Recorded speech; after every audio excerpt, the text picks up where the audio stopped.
Greetings and welcome to your Friday edition of Runescape Weekly. Magebit here. We also have joining us today, we have Dxthelb. We also have Harley. How you doing, DX? I am doing a little bit better than I was about a couple of hours ago. Like, you know, I told you guys a while back that my face, I'm starting to have issues with the side of my face. Yeah. It flared up a couple of hours ago, man. I was in so much pain. I was able to get some sort of rest and stuff. So I'm feeling a little bit better right now, but I'm definitely gonna have to see a doctor about it because it's just bad. Oh, well, I hope you can get yourself to a doctor before it gets worse. Yeah. We also have Harley joining us. How you doing, Harley? Hey, I'm doing okay today. It's kind of been a stressful week. Unfortunately, my grandpa ended up back in the hospital, so that's not been a good thing. Oh yeah, Damn. I've been through that, and my condolences. That is rough. So it sounds like we're all having a little bit of stuff going on at the moment, but we're gonna do our best to bring you a good show here today. I myself am doing pretty decent, so no major complaints here. Don't jinx yourself. Today, I guess I have to make a new Magebucks code. That's what I was in the middle of doing. The new one is SMHR. SMHR. You can't hear my fan in the background, can you? Not at the moment, but I have music playing in the background at the moment, so I'm not a good person to ask yet. I'll let you know soon, though. 11:30 is when this coupon expires. Yes. Global maximum. Let's try all the people. Morning, YouTube chat. How are you, Zenel? Morning, How are Zombie you, Pudding. Turtle? How you going, Sarah? I love that emote. That nose looks so much like Nigel Thornberry on the Twitch side from Zombie Pudding. Let's see here. Okay, so the Magebucks code should now be functional if I did that correctly. And we have a buttload of topics, but I do want to go to Reddit before we just call it a show here. Let me also switch the starting soon from starting soon to pre. Okay, let's try that again.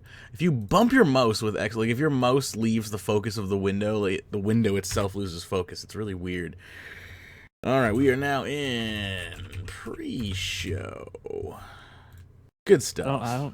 I don't know how many people here are. Well, I know that DX and Mage are, but I don't know how many people here are folk music fans. But Leonard Cohen died last night, and that is extremely sad to me. Yeah, that came pretty. Did that come out of the blue, or was he known to not be in good health? He wasn't. As far as I know, he wasn't in poor health, but he was 82, so he lived a long life. I was gonna say it wouldn't have been unexpected kind of deal.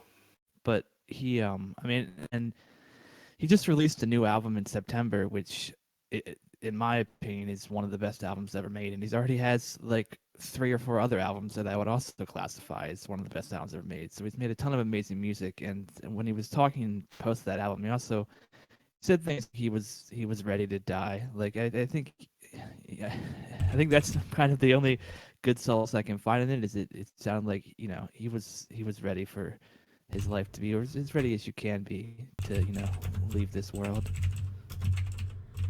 Yeah, I mean he's definitely left a legacy behind. That's for sure.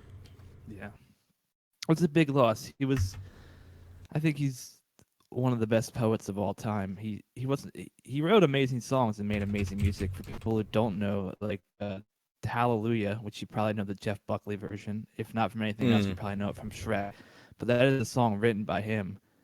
That then Jeff Buckley covered, and a lot of people don't actually realize that there's a lot of songs out there. Like Lana Del Rey has covered one of his songs. I can't think which one it was, but that blew up a couple of years ago. And the way he writes is just amazing. Like, he writes as poetry. He doesn't write for songs. Like Hallelujah, there are actually 80 verses to it. That's how much he wrote for that song, and then he cut it down into like a 5-verse song. Yeah, that's what I like about folk music is songs are actual songs. It seems like nowadays songs are so formulaic with folk music. You don't generic. Yeah, generic. Really good term as well. You don't really you can step outside of that with folk music. It's one of the few genres that I feel like still has soul left in it. Yeah, I love folk music. I don't listen to as much music as I should anymore. I've been so consumed with society, and podcast mainly is like my form of audio entertainment, that like I can literally go like months without listening to music, and I don't think that's healthy, to be honest with you. Yeah, I definitely can't do that. But I mean, I definitely do share a lot of my audio listening time between podcasts and music. I think what'll happen for me sometimes is like I'll go like a few weeks of like just heavy podcast listening, and then I'll switch into heavy music listening mode for a while. I'll flip flop back and forth. Yeah, so you might notice we have Nightbot working in chat today.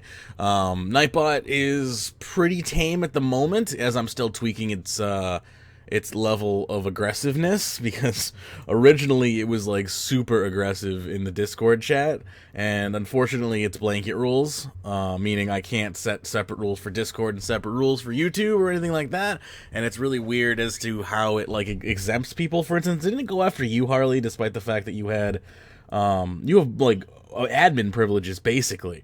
Yeah, and it came after you, and it's supposed to exempt anyone moderator level or higher. So I'm still trying to figure out what that exactly means. So I kind of castrated a lot of its features for the meantime. That's a nice way of putting it. It came after me, and I added it and said, "Do you know who I am?" But yeah, so that was a little ridiculous. But as of right now, its main features are to stop excessive use of emotes, and just kind of track chat at the moment. It's going to let us know who the top chatter is for the day, and whatnot, and what the most used commands are, which right now we don't have any commands. I'm still kind of working on that. It will also give us a new way to kind of do giveaways as well. Supposedly I should be able to use this giveaway system here, which should be kind of interesting. I still haven't really figured out exactly what or how this works, so it's going to be interesting. So if I just roll this giveaway, there are no eligible users. Okay, so there has to be eligible users or something. I don't understand how this works yet. Unfortunately, chat embed isn't available for. Okay, so this is a feature I can't even use on YouTube yet. That's a shame. So some of this stuff works, some of this stuff doesn't. The chat analytics do work though, and it should work for spam protection and stuff like that.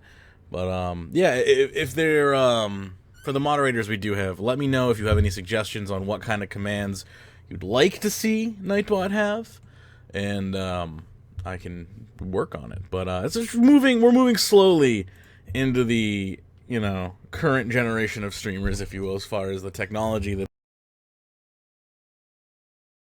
Did my microphone just literally die there? Yeah, that's great. Oh god, this might be the end. 1 minute here. I don't know if I can. Am I audible? Can we hear me okay? We good? I'm asking like my co-hosts here. I'm gonna take that as a no. Okay, so my microphone is completely just shit. It's ruined because my microphone just disconnected and reconnected there. So I don't know if this is screwed up on XSplit's side, but let me know. I'm gonna quickly reset Discord. Discord's really picky when it comes to stuff like that. Hopefully the stream is less picky. I will ask if there's any audio coming out right now. Mic good again? Okay, that's good to know. Yeah. There you are. Yeah, no, my microphone disconnected from my computer completely. All the connections on this thing are just failing. So. Hey, did you order the new mic from the donation from It's not that easy, dude. It's not. You don't just order a fucking microphone. There's work involved in figuring out what's the best one to order. Do I want to fix this one? I was actually talking to a guy yesterday who owns an audio shop local to me, which I didn't even know those still existed. He actually kind of was eavesdropping on my conversation, to be honest. I was hanging out and I was in the doctor's office and I was just complaining on the phone and someone's like, why don't you just get it fixed? I'm like, yeah, well, what, you got a time machine so I can go back to 1990 and walk into a freaking repair shop? Those things don't exist anymore. I'd love to, just fix it, but, I don't have those. I'm pretty sure it's just some copper that needs to be resoldered, but or whatever it uses in there, but I don't know how to do it, and I don't have the tools to do it. And then we ended that conversation.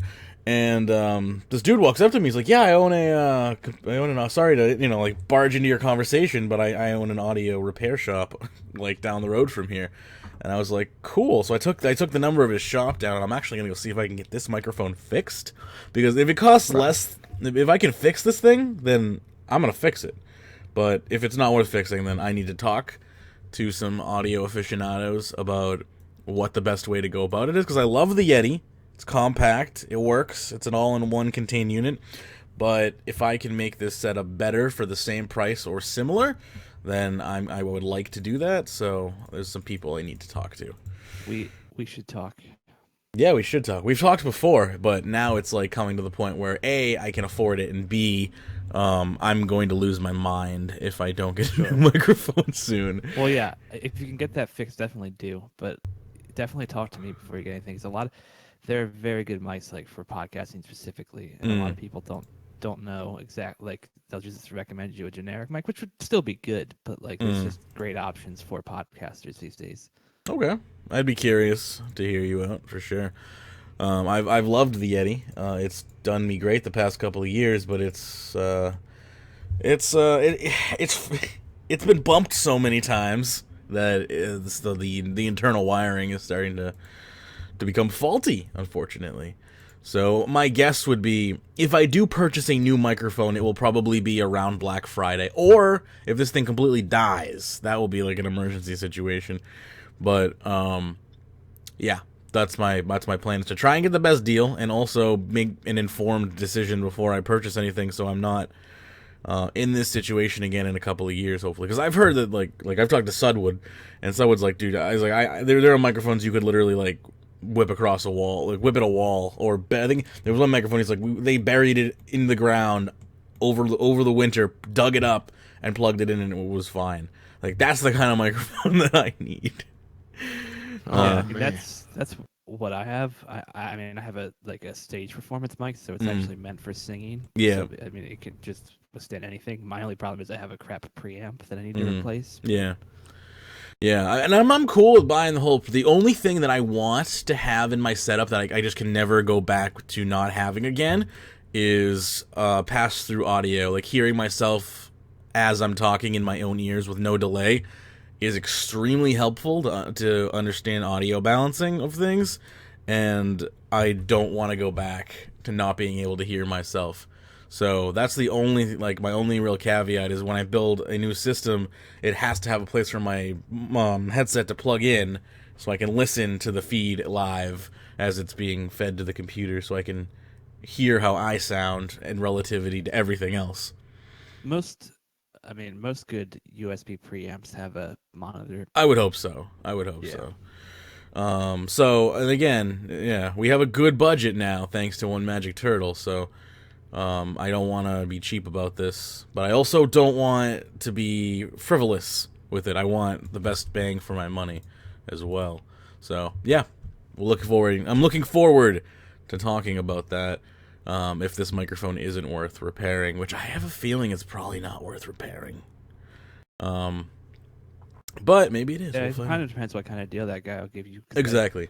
If he's like, it could be something relatively easy. Yeah, if he's like, oh, it's just a few loose wires inside, I'll replace them, $25. I'll be like, yeah, absolutely. If he's like, yeah, no, we gotta order the parts, and it's gonna take a couple of weeks, and it's gonna cost you $100, and I'm like, no, thank you. The microphone was only like $150, so I'm not gonna, spend more than probably what I paid for, or what it's worth now, new, really, because this model's a couple years old. Anyway, sore face. Never call yourself a sore face. That sounds bad. Hey, is there any Australians watching or listening in on YouTube right now? What thing? Any Australians? Oh, excuse me. I'll just go ahead, take the platform and specifically direct the show at any Australians about this random thing on YouTube. No. Listing in. Is Oh, okay. You're asking if there's anyone in the audience who's Australian. Yeah, because don't forget, it is Magebit Day on the 12th. That's basically every Big Mac you buy at McDonald's, a portion of it gets donated to the Ronald McDonald House. So, Oh, okay. And there'll be celebrities all over Australia. Raise your cholesterol for children. Working at McDonald's. Just pick up the side. I always buy a Big Mac on Magebit Day. Because it's going to the Ronald McDonald's house. So might as well. It's a good if you enjoy Big Macs and you're looking for an excuse to eat one. I suppose that's a pretty good excuse right there. I myself, if I'm gonna get something from McDonald's, it's gonna be the chicken McNuggets. I have a weak spot for those chicken McNuggets. I know they are pure evil concentrate, but they're so delicious. How do they make evil taste so good? If I get something from McDonald's, it's probably going to be off the dollar menu. Yeah, I'll make chickens all the way as well. Those are great. A great substitute when you can't, you want to fill up and you want to feel like you're eating McNuggets, but you can't afford like the 20-piece like you want. Then yeah, I'm all about like a McChicken, a double, and like a fry. Yeah, that was my life from ages like 15 to like 19 was junior bacon cheeseburgers from Wendy's and McDoubles and McChickens quite often. One time we danced outside of a Stop and Shop for money so we could go buy junior bacon cheeseburgers from Wendy's. There's a Magebit teenager story for you right there. There we go. Alrighty. So I got a pop-up about... Remember how we were like, oh, pop-up hell is finally subsiding. I got a pop-up for keys, so that's still happening apparently. Yeah, I got that this morning too. I'm like, you paid income, go away. I'm not gonna buy them. Screw you. They said that they were gonna shy away from those, except for certain things, and I guess we found out or at least I found out what one of those certain things are. Oh yeah, that reminds me. Hampshire PM'd me a while ago. I should probably actually go take a look. And yes, we can actually chat in hashtag live now. Hampshire on Discord.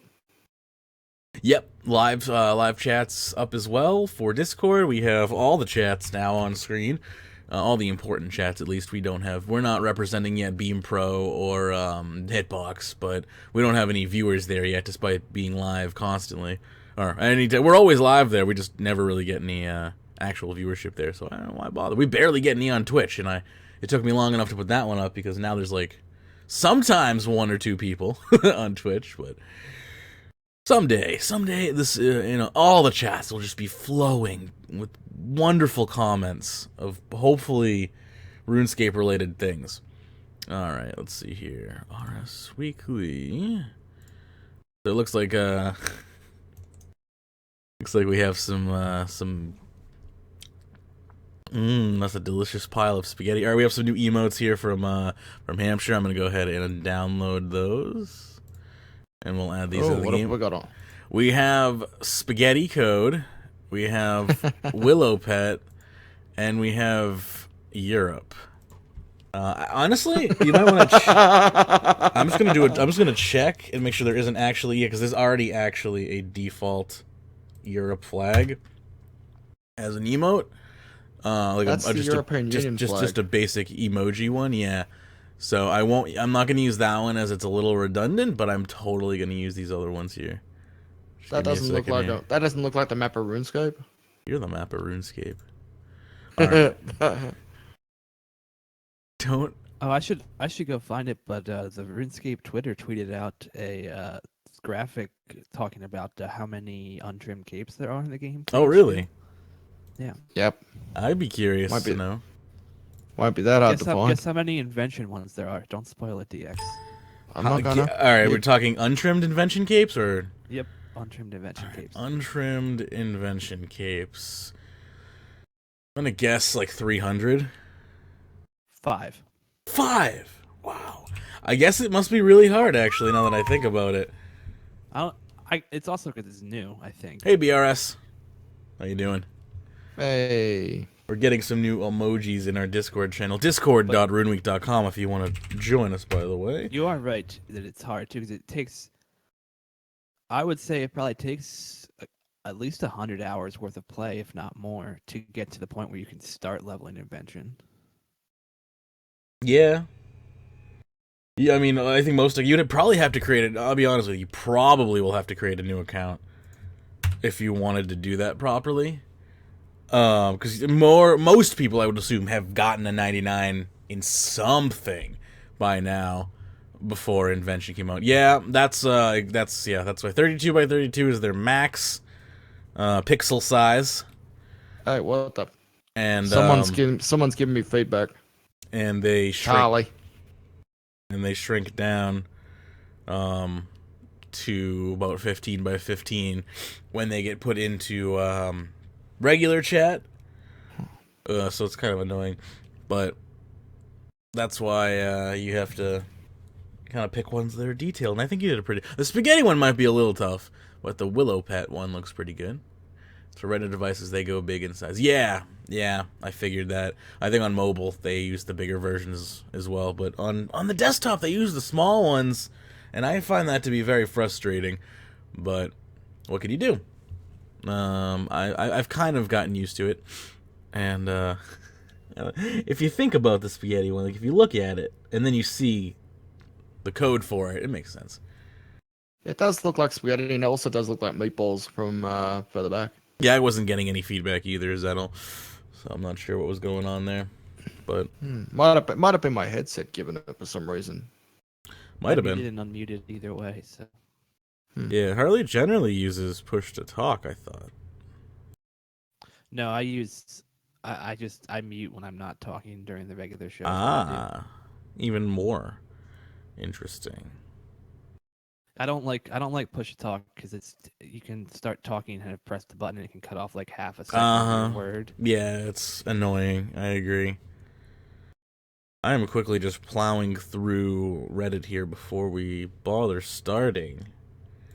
Just to make sure that there isn't anything that we're missing. Obviously, we're going to do all the posts we couldn't get to on Wednesday's show. However, I want to see if anything new to talk about has come out. So if you have any topics that are not already on the show notes here, good morning, Giltnizen. How you doing? Let me know, or feel free to tweet them at me or whatnot. Get them to me somehow. You could put them in Discord. Mom's spaghetti. Very nice. Oh my god. Very nice. Oh, and it is like an M&M face right now for that. What's his face? Storm sent me the non-transparencies for Mark, Osborne, and Shawnee, but I have to do the work on them, so they will not be going up right now. Zettel had them pre-baked for me, so it was quick and simple, but I'll get the other ones up after the show, hopefully. Let's see. Continuing through Reddit. And I'm already on page 5, which is generally about where I duck out. I added the skill capes to the topics. Is extortion bannable? I think we're going to cover this one. I think... you added what to the show topics? Extortion bannable. Sorry. I got the untrimmed skill capes in game. Okay, cool. Oh, we got plenty more. Oh, so many topics. Okay. So good. All right, let me start. So many toppings, not enough ice cream. You can never have enough ice cream. Right. Oh, yeah. Ice cream. But you know what? I might actually get ice cream tomorrow from the local shop. Yeah, really? Like, yum. Like homemade ice cream, or you just like frozen, like pre-frozen ice cream? Pre-frozen. Doesn't even know how to eat ice cream. Alright, let's see here. We have worst. Worst reason for a ban so far has been deleted, so let me see if I can. Oh, I think I sent you a private message on that one.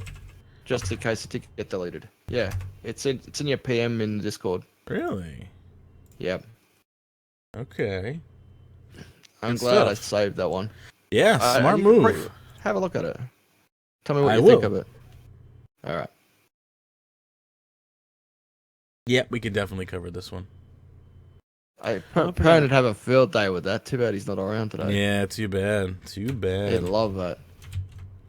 I'll link the I don't know image. if we're gonna cover it in the but the fact that old school is thinking about turning back on random events aggressiveness for Really hardcore Iron Men, interesting.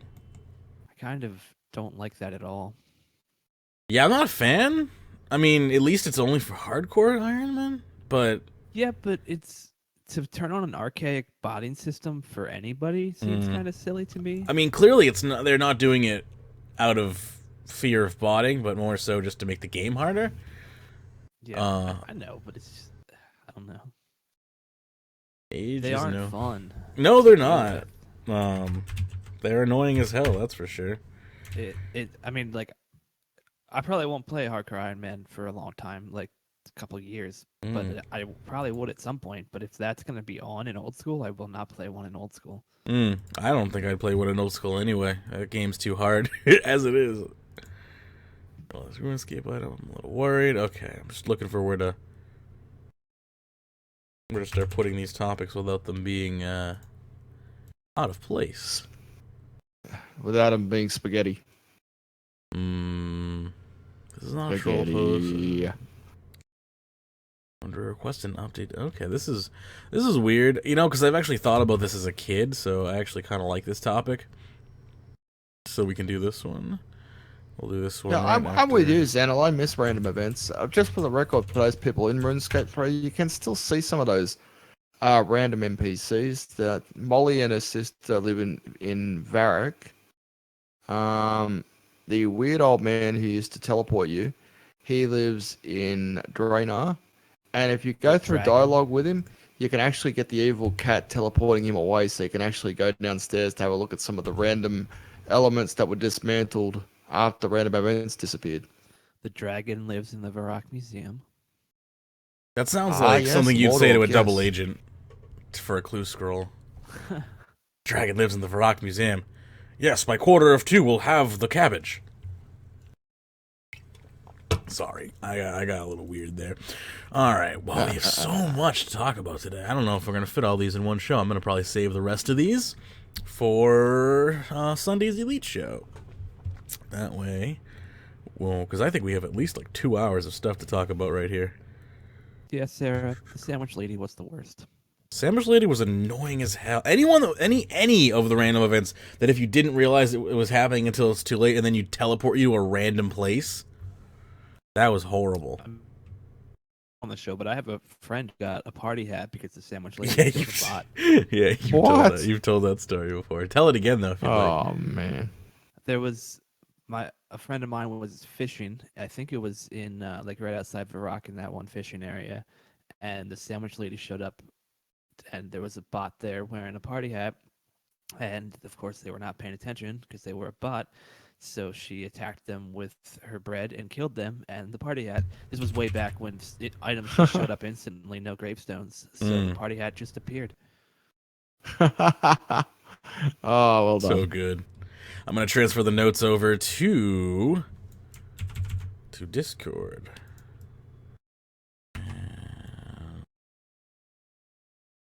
Better watch what you say, Hampshire. That might get you in trouble. What did he say? Oh. My browser just had a freaking freak He said out. any ladies are annoying as hell. Yeah, that's probably... I'm just saying, you live in the UK, and Sarah has some very special talents with a hammer. Yeah, that's why we all got to stay on their good side. He's only saying that because his wife's probably not... He's probably not home. That's His wife will probably beat the crap out of him if she found out. Alright, let me transfer these notes over to YouTube. And let me stop streaming my own stream, because that's a waste of bandwidth. I love that. I love that it does that. Just randomly starts streaming itself. Alright. Good stuff. Good stuff. Show notes have been transferred over to the YouTube description. I'm just going to make the ticker, and then we can move along. Do we have the invention skilling update teaser in the show notes? Invention? I think we do. Invention skilling update teaser. Those are a lot of words that individually mean things to me, but as a sentence, I'm confused.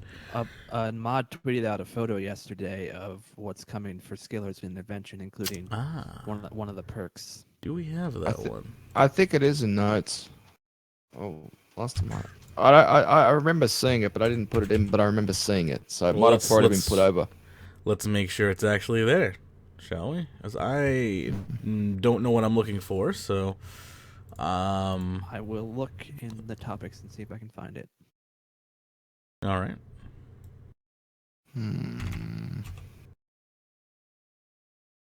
You've got worst reason for a ban in twice on notes. You know, Mage. DX, do you know who tweeted that? Can you go check Twitter, maybe? Which one? The Invention teaser for skillers. Wow. I'm not sure. All I'll do is I'll have a look through my Twitter feed and. I know Mod Ryan is the one who was making it. If that's of any help, but I don't. I don't know who actually tweeted like it. Who I think it was. The Frog I checked Prince Mod and Ryan's Princess, Twitter, alongside the yes. hostile skilling events, now reside in the Enchanted Valley. The Highwayman now sits in the Port Sarum jail, and the drill sergeant walks around the circus. The mime stands by the north wall and Valley party room. I don't know if there are any others still in game. Pretty sure they. The drunken dwarf is Drunken dwarf in roams. the he roams around. There you go. I just added it to topics, I believe. Yeah, that's the Mod Ryan teaser for Invention. You're exactly right there, Mage. All right. Alrighty then. Invention skilling teaser. That looked good. I mean, it's really honestly stuff that should have been here like on release, but Oh yeah. whatever. Okay, show notes are put together. Now, let me make the freaking ticker, and we can actually do a show, maybe. Do we still want to talk about the Children of Mah Pre-Release, or are we past that at this point? Does anyone have anything to say to that? I mean, I've been doing it, and it's good XP for me at my level, but that's about all I have to say. Yeah, that's pretty much what I figured. I'm gonna probably not cover, because we covered it last show to some extent, but not in any great detail. But I honestly don't know what great detail can really be put there, considering it's just kind of an XP grab to help people get closer to the new quest, which I think is a good thing. The pheasant guy is in. Oh yeah, McRubber's Woods. I'm pretty sure you're right about that one, Magic Turtle. Yes, that's true. Gold sync stats. Gold sync stats. And then I'm just gonna say, and more. Plenty more, but we don't need a 7-mile long ticker. Alright. Bam. Alrighty. I would assume we can begin today's show. Let me do one final check here. The date. Date looks good. Show notes look good. Let me get out the music, and then we can get this show on the road. It is looking for my intro. Good. All right. We good? Morning, King Jack. Hello, King Jack. How are you? Spaghetti. There you go. I played your link for you there, Zazima lol, since it was deleted by probably our systems, I assume. I don't know if they automatically delete links, if that's a setting that I have set, or if that's... I should have Nightbot in that chat, but I don't know. I haven't gotten that far along the way as far as getting things set up, but spaghetti to you too. All right. I think we're pretty much good to go. Let's get topics open, shall we? Let's do that real quick. All right. I am so ready. I'm beyond ready. I am really surprised at the lack of untrimmed invention capes. I didn't think it could possibly be that low. That's like super freaking prestigious. That one didn't shock me that much because of how new the skill is, honestly. The skill is pretty new. I Yeah. found the summoning numbers more shocking. Okay. Be interested to see those. Ugh. My freaking mouse is lagging. I don't know. This is my computer's new favorite thing in the world is to just make me lose ability to control my mouse. I don't know why. It just does that now. Oh, I hate computers. Okay. Alright. Topics are open. We should be able to get this on the road now. Final checks, alright. Testing. I love the Mom Spaghetti remix. I listen to it like unironically. I actually enjoy it a little too much. Okay, let's get this show on the road. All right, 3, 2. Oh yeah, DX, you want to PM me 40 minutes? 3, 2, 1. You're listening to Runescape Weekly for 11/11/2016. I'm your host, Magebit, with 15 years of RuneScape experience. Joining me today is Dxthelb and Harley. And on today's show, Inventing Skilling Teaser, Microtransactions Done Right, Jagex needs to be more strict with harassment, boss stats, gold sync stats, Slayer task profitability, is it legal for someone to give Jagex tons of money, untrimmed skill capes, when your co-hosts don't mute their microphone in the intro, MTX on Iron Men, clue scrolls from skilling, in real life RuneScape item, I'm a little worried, someone's about to get fired, can you tell which one of these are actually show note topics? My cousin can't speak in game, monster's too deadly.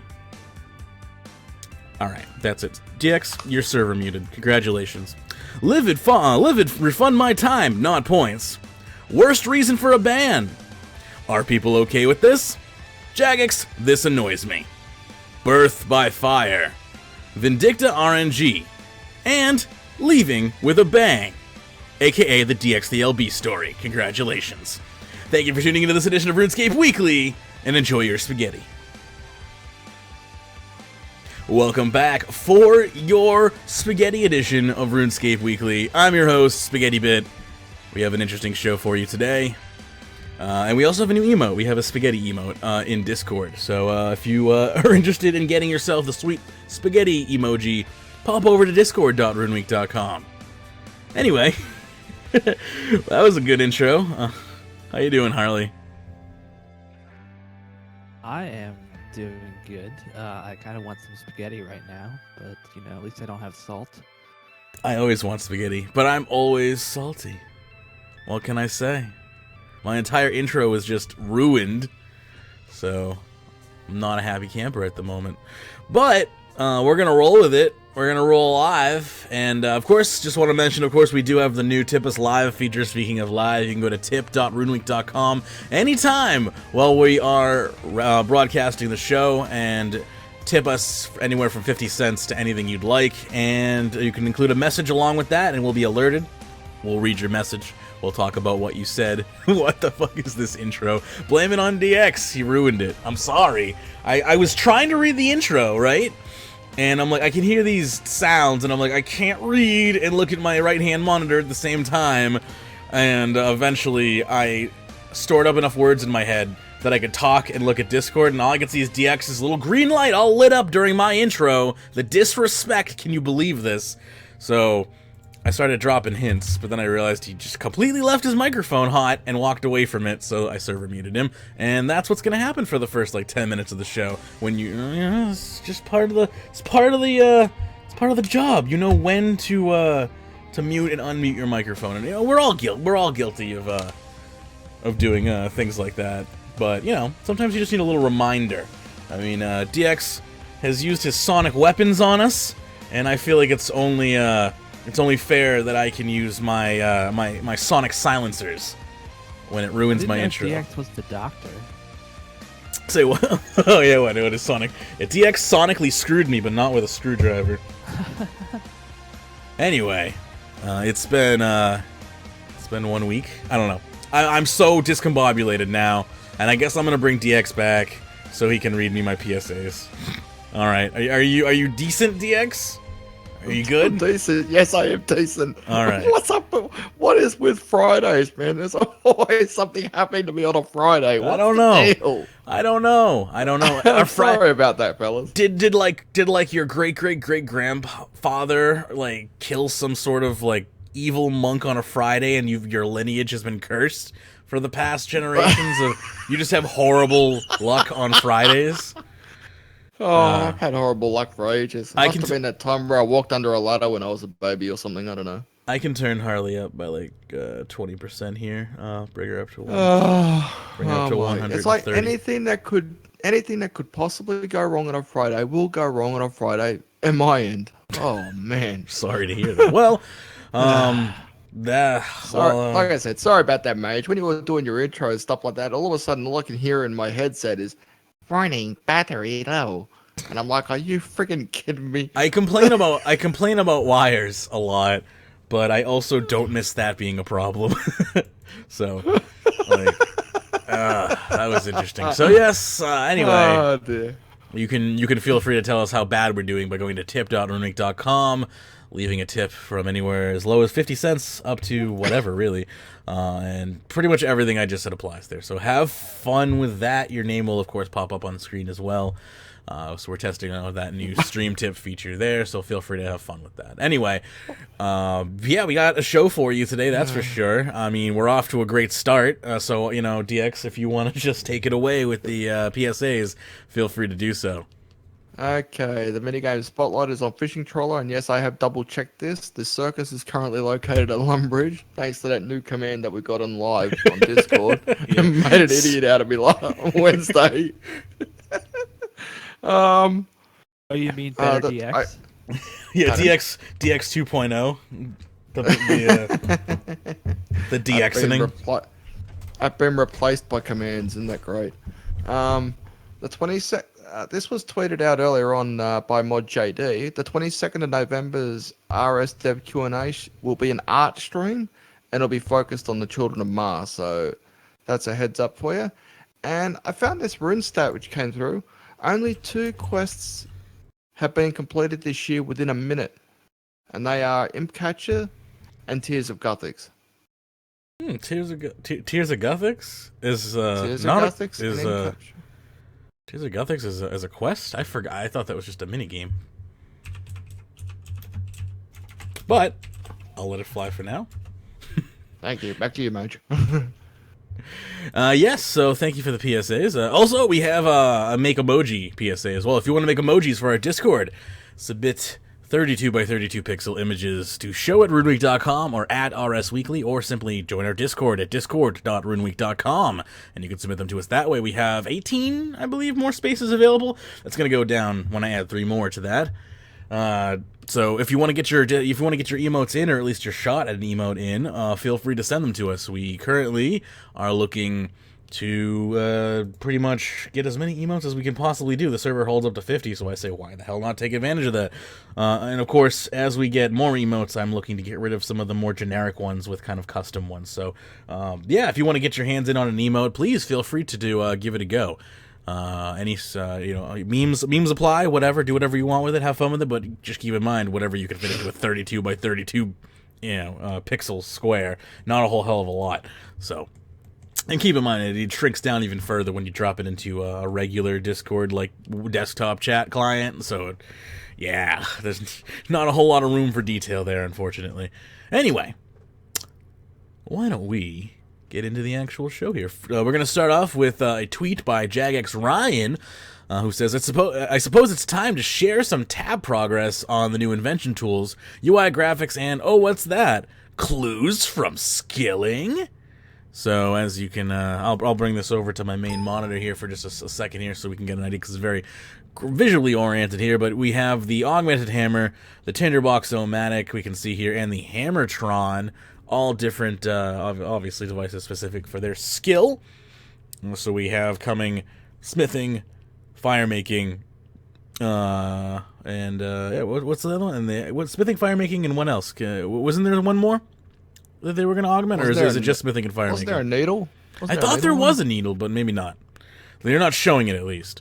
So all we're seeing right now is fire making and smithing. But I see a third tool under there, but it's not the same icon as this, so I'm not sure what that specifically is.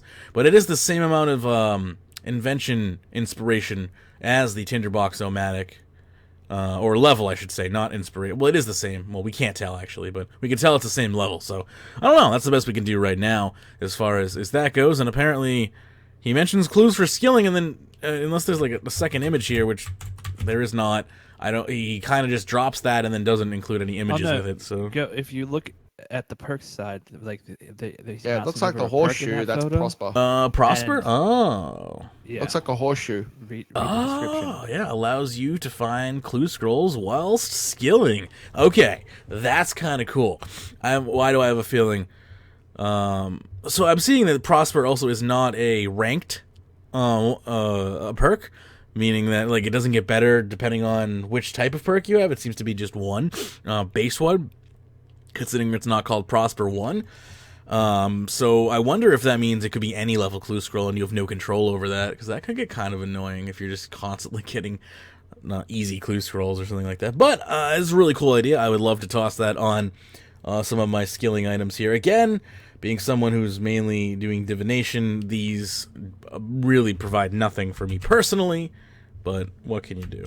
Let's get back I kind of really- wonder. Sorry, go ahead, DX. Harley. Oh, okay, I will go then. The Tinderbox, I kind of wonder what kind of utility that's actually going to provide, because we really don't train fire making that way anymore. I hope it works on bonfires. I and think things like that. I think someone asked that at a Q&A, and I think it will take charges if you have it in your inventory, but don't quote me on that, because I can't remember who said that, or if I'm totally just wishfully thinking that up. But I think someone addressed that at one point in time. Because, yeah, exactly, no one trains fire making like that. However, even when you're trading on a bonfire and whatnot, I think it might still require you to have a tinderbox in your tool belt. We just always have one there, so we can't tell what it's like if we don't. I'm not sure if those actually have any technical ties together or not with bonfires. I thought it still did, but I could be wrong. So I don't know. It's a good question. That actually might be worth a tweet at Jagex Ryan to see what they have to say about that. Anyway, I like the rapid gizmo. Wouldn't that be great if you could add that to, like, say, woodcutting or mining and stuff like that, giving you the ability to mine or chop stuff quicker? Sure. That'd be cool. Increasing resource gathering, I'm always for, definitely. Resource gathering, being someone who mainly specializes, if you can even call it specializing, but in a type of skill profession, if you will, is I mainly do gathering skills, so I would like that a lot, as I see a lot of gathering skills. And it shows you the 5 perks that on this image. It shows you the 5 perks that were coming in. So that's a rapid, tinker, breakdown, pyromaniac, and prosper. Yes, so that's awesome. I'm excited to see that they haven't completely stopped work on Invention, but we already knew these were coming. This is not news, but it is getting closer to release, obviously. I like the fact it's called could be a chisel. Tinderbox-O-Matic. It could be a chisel. Crafting would be a great third one as well. But I guess we don't know. At the moment, at least, I can't tell from that image. Anywho, Celebration of Fire is the current... When we talk about a promotion, it's either for one of two reasons.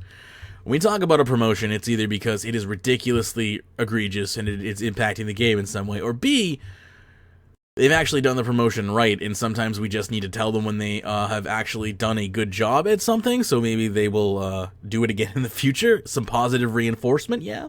So this is one of the latter scenarios where we're just trying to give them some positive reinforcement here with the Celebration of Fire. So the Celebration of Fire began this week, and it's going to continue until the 21st of November. So this event actually ran, or is running, for 2 weeks long.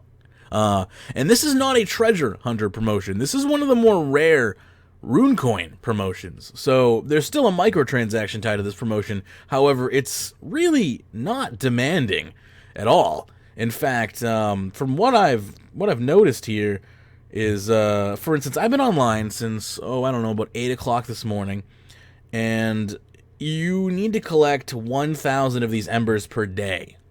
And I've been online since about 8. That was an hour and 40 minutes ago, basically. And I have collected 66% of my daily goal in an hour and 40 minutes. So completely doable in game. It doesn't rely on RNG at all. There's no RNG whatsoever. If you want to complete the event ahead of time by paying for it, you simply purchase the rune coin packages at the event store, and you're done. Or you can continue looting it in-game until you get it done, and I believe you only need about 11 of the 14 days. So again, there's room to miss some totally miss a few days or miss parts of days even, I personally had like 100 and something rune coins left over on my account that I didn't really have any use for, and I just dumped it in there, so now I don't have to, now I can miss even more days if I want to. But I really like this promotion specifically for the fact that it's a set price. We know how much it is. There's no randomness involved.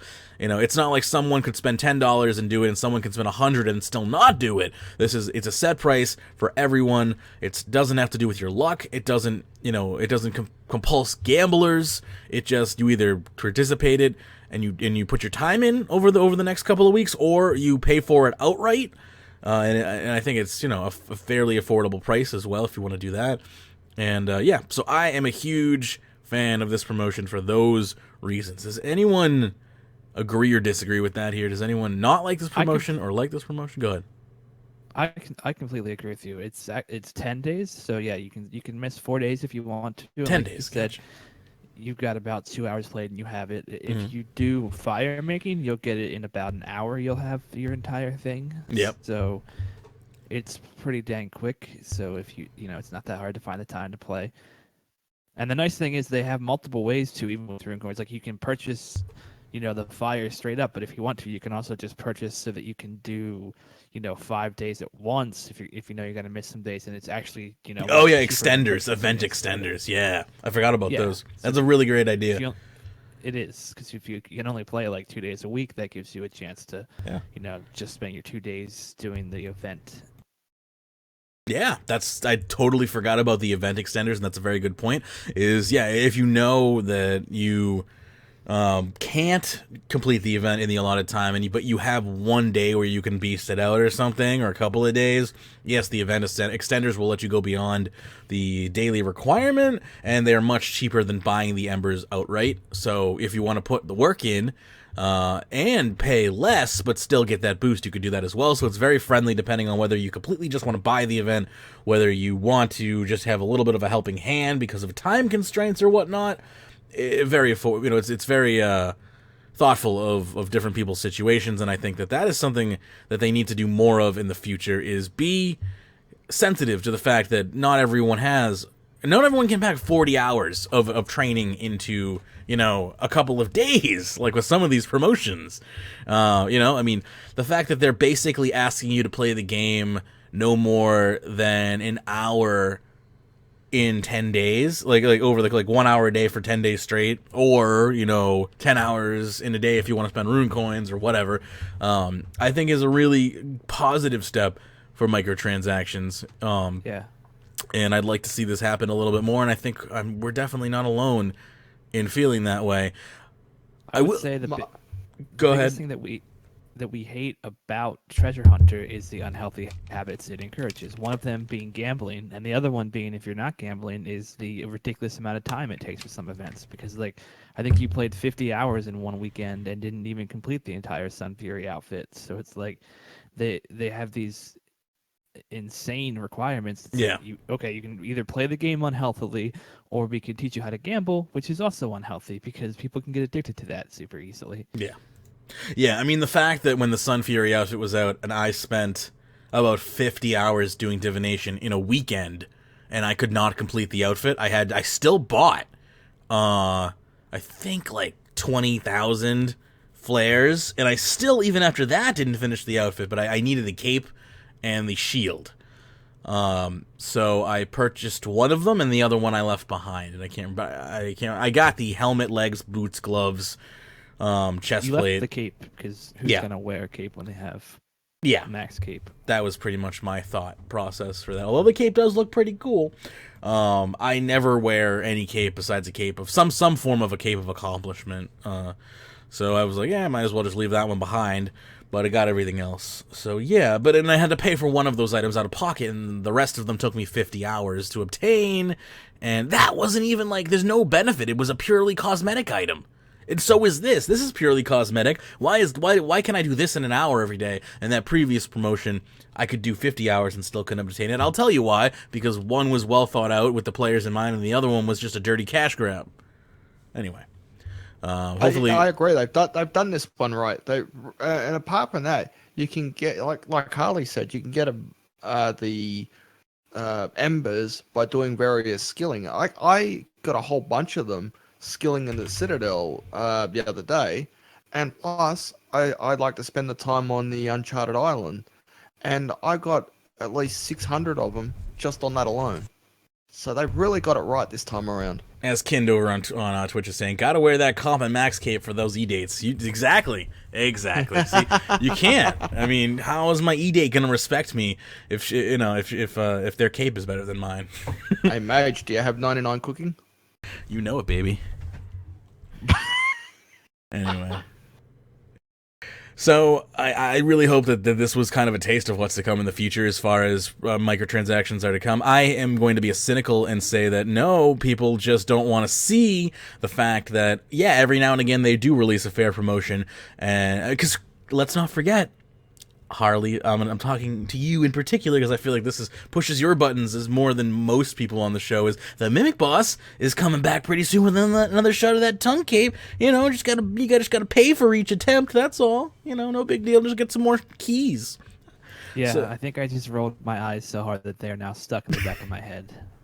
So I mean, Happy Halloween. That's complete proof that we can have this good promotion, and then in a week or so we're gonna have a really egregious promotion, but people are totally fine, or they forget about it. It seems as though Jagex is very good, and I've said this before on the show at least 2 or 3 other times, is they're very good at stacking promotions. Okay, they're really good at putting a ridiculously overpowered promotion that's super OP and super pay to win, and then putting a couple other ones that are just kind of in between where people get a little bit pissy about it, then they apologize, they put a few good promotions in that you could pretty much complete in game, then they start to put the maybe more liked promotions in but are also OP, again like the Mimic Boss. A lot of people actually really liked the Mimic Boss despite the fact that it's kind of a poison to even the PVM community, just the fact that you're charging people to fight a boss, I think is a little silly, and it's a fun boss fight. I actually enjoyed fighting the Mimic, but knowing that it supports gambling doesn't make me the happiest person in the world. Oh yeah, this is actually a good time to remind everybody that just like I did the first time the Mimic Boss came out, you can freeze a treasure hunter promotion in the menu in the treasure hunter windows. So I will be freezing every Mimic Boss reward in treasure hunter, and I recommend you do too. So there you go.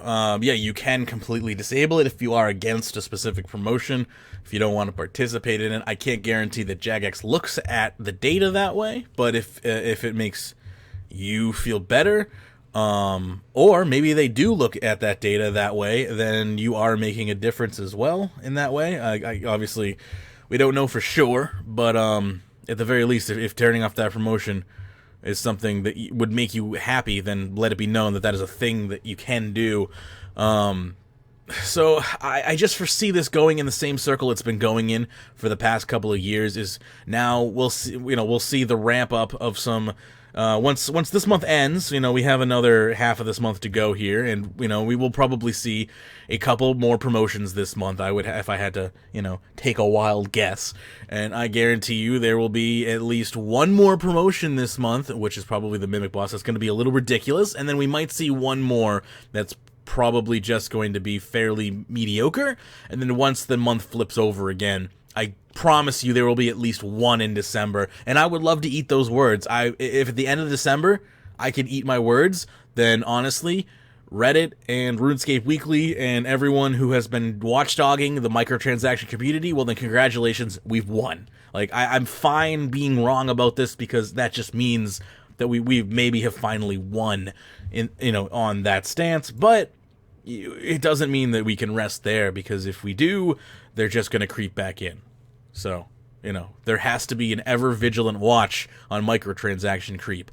Otherwise, it's going to just get to a point where, oh, thank you very much for the dollar from Zazima _law. Thank you very much. Appreciate that. Yes, so for certain, we have to keep an eye on this. We have to be watching this if we... By the way, the comment is spaghetti. So we need to keep an eye on this. If we don't, then it's just going to get worse and worse and worse. So... I'm glad to see that we're having this discussion now about this current promotion, and we're able to give Jagex some praise, but remember that they've gone back on their word many times in the past, and accountability is truly going to be the only way to keep promotions like the Fallen Nile and unlike the High Hanto, let's go into and spend 8 million keys trying to get this armor by traversing 800 different treasure hunter maps. No, let's not do that again, please. Anyway. Wasn't that Mod Osborne who originally spoke out on Reddit regarding one of the treasure hunter promotions, and they thought they got carried away with it? And I think this is the result of that. Yeah, I mean, and the thing about that is how much of that is PR speak and how much of that is heartfelt. I don't know, and no one really knows except for those internally. Osborne will know when he goes to sleep at night whether or not he seriously means that type of stuff or not, or whether he's not. I would like to think it was heartfelt. I would like to think that too. I'd also like to think that when my pets die, that they go to a magical kingdom in the sky.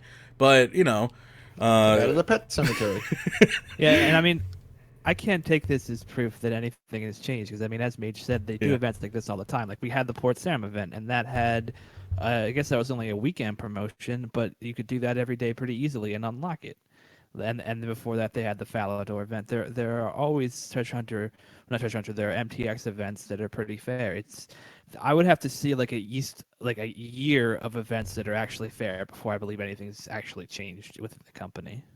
Yeah, pretty much. Oh, that reminds me, how great was that Falador invasion, especially for a hardcore Iron Man.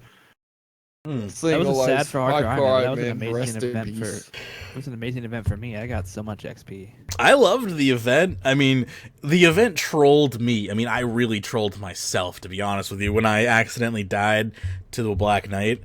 But I was wearing my golden Darox armor, and I thought I was actually wearing my golden Darox armor, and I forgot that I had keepsaked it, and I was having a literal mental meltdown thing. I just lost some of the rarest armor in the freaking game. And then I realized when I respawned that it was keepsaked, and I was like, oh, that's right, that's not how keepsakes work. Oh, thank God.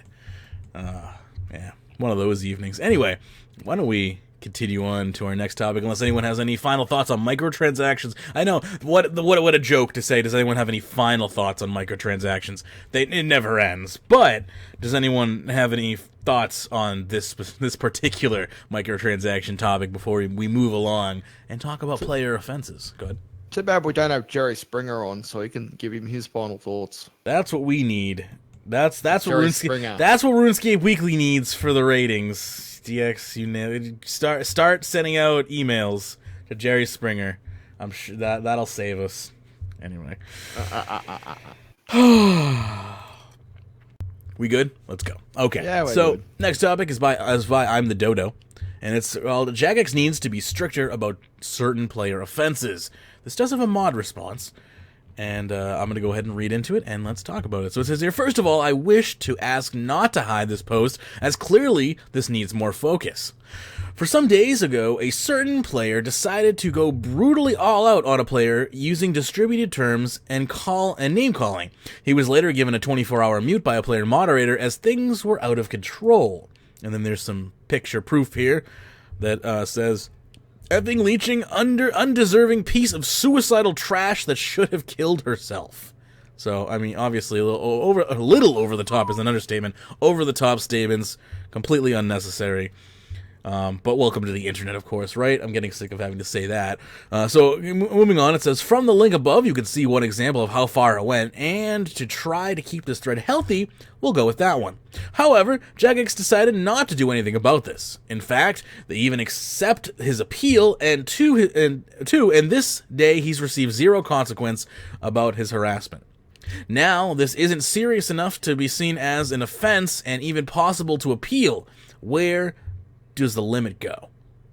This isn't the only player that got to go free from harassing players, and I believe we've all experienced or seen players being harassed. Player harassment is a serious issue. The fact that players gets away with this is disgusting. Therefore, I wish that this post should get some focus so that the Jagex moderators can see this wake-up call. Please note that this post is not a player attack, but a message spread to spread awareness on how easy it is to get away with harassment, because I honestly don't know. It just shouldn't be like this. Edit. After seeing some comments, I'd like to clarify that we're looking on serious harassment, not what most people would see as bullying. And again, I think bullying is harassment, but I'll digress there and continue reading. It's a major difference when you call someone suicidal trash that should have killed themselves, and what the critics on the comments section thinks as bullying. I'm not going into details, but this is not the average harassment case. Please let me remind you, a PMod had to mute him on spot because even they had their limits. This is not okay. Edit 1.1. All right, an official response has been posted. So why don't we go ahead and read that real quick before I finish reading the post here, because I think this kind of ties in. So we have Mod Infinity here chiming in and responding, who says, I've managed to locate the account and offense in question. I can see why they were issued an offense on their account, which carried a 24-hour mute. I want to be clear that this offense hasn't been appealed, and the offense has not been removed from the account, as you incorrectly suggested in your opening post. I am unsure why you said we accepted an appeal when this is simply not true. What I can say is that we do take action against players who use serious offensive language towards others. We're clear that the RuneScape community has matured a lot over the past 15 years, and so we've been more lenient than we were many years ago, but we will still issue offenses where the intent was clearly to offend and upset, just like in the situation you've referenced. We have varying degrees of offenses, minor and major, and our internal guidelines help us when deciding what type of and how severe the offense should be. I've reviewed the evidence for the offense and agree with the decision made by the JMod. Every mute offense, including permanent mutes, can be appealed by member accounts and are also granted a last chance appeal if the mute appeal is denied. This provides plenty of opportunity for the offender to get their side of the story across and ultimately have 3 independent staff members review the evidence. The one who is issued the offense, the initial appeal, and the final appeal. The vast majority of the community are awesome and never receive offenses on their accounts, but if people go out of their way to offend, scam, disrupt, and otherwise make other players' experience unpleasant, we will step in and take action if necessary. So, as far as what I can gather from this, the TLDR of this is simply, we mute people. We mute people when we feel it's acceptable. This person got a 24-hour mute. We're fine with that. Telling someone to go kill themselves is only a 24-hour mutable offense. And as far as the gaming industry standard is concerned, sadly, I feel like that is unfortunately right alongside where the rest of the industry is, except maybe Blizzard. But that's the sad place that we live in, unfortunately, where stuff like that is considered a minor offense. And I think that comes from desensitivity of people being behind keyboards for so long and being so detached from the just internet language and what words mean in person versus what they mean online. But that's not the case for everyone. And I don't know why we can't have some guidelines to respect people who don't want. Like, why do you? I mean, you're basically saying you're okay with that kind of trash in your community, is what you're saying. Yep, I totally agree, and it's an issue. Like you said, it definitely is an issue on the internet in general. There is this myth that like, oh, the internet's not real life and crap like that, and it's like, you do realize that the internet is huge, and it's not just this place where a few nerds hang out anymore. And even then, it was still an issue. But it's like, would you let, like, if we're all hanging out at a bar and some guy like literally screamed, "Hey, you asshole, go kill yourself! Like screw you!" Things like that. Like there would be major problems. They would probably get kicked out of that bar. Like that would be verbal abuse. We even have laws against such things where like if it gets to a certain extent, the cops can be called because like Sure. it's completely wrong. And I like the gaming community needs to move. There's a on. such thing as verbal assault. Yeah, exactly. And the gaming community in general needs to accept that. I mean, like I'm all Good. Good. The Jagex of old was too stringent in some ways, you know. Like we talked on the old school RuneScape Weekly Ladies Night show about the guy who got banned for literally trying to tell somebody that you couldn't trim armor, but because he said it in 2 sentences, he got banned. So silly. Yeah, so stuff like that can happen and did happen back then, but it's still like if someone's dropping racial slurs or sexual slurs or like telling someone to kill themselves, like they don't need to be able to talk in the community anymore. They just don't. Yeah. Yeah. Or at least, I mean, a if first-time that's ban what you should be consider- more than 24 hours. Like it should hurt. Like 24 hours doesn't hurt. It should be, or is that 24 hours of game time? I don't. No, think it it's is, just right? 24 hours of real time. If it was 24 hours of game time, I'd be okay with it. But it should be like, I would Unless say they've at least changed a it since week. I've been muted. Because I have a couple of mutes under my belt, and never for harassing anyone, mainly for just saying stupid stuff. Yeah. But you know, if a religious figure smokes weed or not, you know, really, I don't think that is a reason to mute somebody. But whatever. That was over a decade ago, and I'm over it. Yeah. No, that but was the old times when he got in trouble for a lot of random stuff. oh yeah. Or the time I got muted for advertising RuneScape Weekly when someone literally asked me what the website was. That was nice. But no, in all seriousness though, like those mutes were pretty much, they just passed after, you know, the time frame. And you know what? All right, this person gets a 24-hour mute for telling someone to kill themselves. I got a 3-day mute for saying RunescapeWeekly.com over private message. Sorry. I feel like the minimum mute for someone who does something that they consider mutable should be at least 7 days.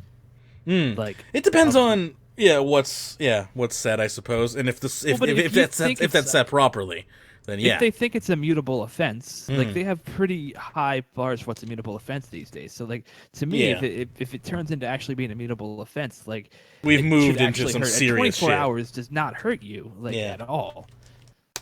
Yeah, I can see where you're coming from. Like, if we're allowed to say a lot of offensive stuff already with no mute whatsoever, if you get to the point where you need to be muted, you've probably reached a level of offensiveness that you probably deserve it, is what I'm saying.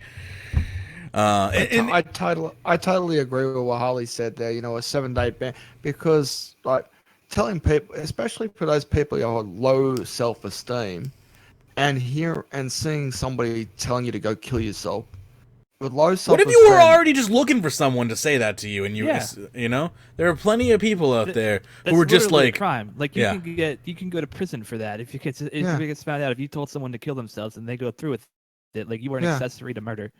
I agree with Kind. Yeah, PMs should never trigger an auto mute. It's unfair. It's not like you're talking to someone specifically. Now, I completely agree with you, Kind. Unless that person has reported you for what you're saying. If they don't report you, an auto mute really should not come into play. It's a private conversation between two people. You know, if I have a friend who is just an overly vulgar person as far as their language, they like to use the F word every other word. I mean, that's kind of me, if I'm honest with you. You know, I like to use colorful language, but it's not offensive. And if someone says, like, whoa, like, chill out on your language or something, I will. But, you know, if it's between two people who are known to be potty mouths, it's whatever. It's between two private individuals, and they have both consented to have a crappy conversation. But if they do it in general chat in the middle of the GE, then yes, they are still culpable. But if they're doing it over a private message, then that's their own issue as far as what's going on there. If the other person reports them for it, then they've that's whatever. But and I think the same goes for clan chat. Is it should be up to the clan leader to decide what type of chat goes on in their clan. If the clan leader, despite the fact that you could say the F word or whatever in RuneScape, if the clan leader says no F bombs in chat, then I think that should be respected. you know. But what I'm saying here is depending on the type, the scope is very important for this type of discussion. You know, the scope of chat. When you're dealing with somebody who's just blatantly going after people in general chat, you know, that's not okay. Two people having a conversation over private chat where both people are consenting to have the conversation, that's okay. Two people having a private discussion over private chat where one player is not consenting to the chat or is finding the chat to become abusive is also not okay. It's a very conditional situation, and I feel as though, yeah, it's a lot of work to set the ground rules for all the conditions, which is probably why we haven't bothered, and Jagex as a company hasn't bothered. But unfortunately, I think it's something that they need, that they're kind of behind on. They need to do it. And the issue is, like, if you let this stuff run rampant, it just happens more and more. Yeah, it just and breeds. Then the part of your community that talks, or even the part of your community that plays the game, like, you look at some social networks out there and they have just become a hotbed for this because they don't moderate. And if you don't moderate, the people who are getting abused will just freaking leave, and then you'll be only left with the terrible abusers. Like, that's just what will happen. And so, like, and also to hedge it off, like, a lot of people will say, oh, we'll just turn off public chat. And it's like, yes, you can turn off public chat. That is something you can do in the game. But your gameplay should not be limited because other people are being terrible. Like, it just shouldn't. Yeah, exactly. And as what Zendel's saying here, as a counterpoint regarding private messages, consider scammers telling people via PM to go to X phishing website. Yeah, exactly. That's why it all depends on the scope. Like, there's consent and there's non-consent, there's harassment and there's participation, you know. I mean, there are plenty of times where I've had private messaging conversations with people where we've totally just been literally shitting on each other, as far as, but it's all in a joking sense. It's not real. Like, I'm pretty sure when Storm got some fairly large global broadcast recently, and I told him to go F himself, but I was actually joking, and that was a form of me congratulating him because I think we were both going for a similar goal, and he got lucky and got something that I had wanted. So I was like, go F yourself. But then I sent him a heart afterwards. He's just joking. You know, I don't mean it. But if I was like, go F yourself, and then I repeatedly sent him a string of just rude and mean things for like the next, you know, over the course of the next couple of hours, well, now that's harassment. You know, like, there's a line, and having to kind of to have Jagex have to differentiate between that line is an unfortunate case-by-case basis, but if they want to have a clean community, maybe it's, I think, worth doing. Oh yeah, it's exactly. It's absolutely worth doing. Like, yeah, it is not fun, but when you're dealing with the public, like, unfortunately, we don't live in a utopia where everybody just respects everybody. So, like, this is a very needed thing in any public space, and MMO is a public space, so it needs to be moderated in ways. And like Sarah says in the Discord, she was exposed to this kind of abuse for years, and nothing was ever done about it. And that is just extremely sad and sickening to me. I mean, it can be especially worse for women in the game. Like, if people like actually discover, like, I don't know, I've been at portables plenty of times, and like people figure out I'm a woman, and it just leads to really creepy and weird comments. From Oh, and, you want creep? I probably shouldn't tell this story on the show, but I'll do my best to redact names, times, dates, and all that stuff. But there's an individual was joining me at Divination and was making a comment about an item that I had.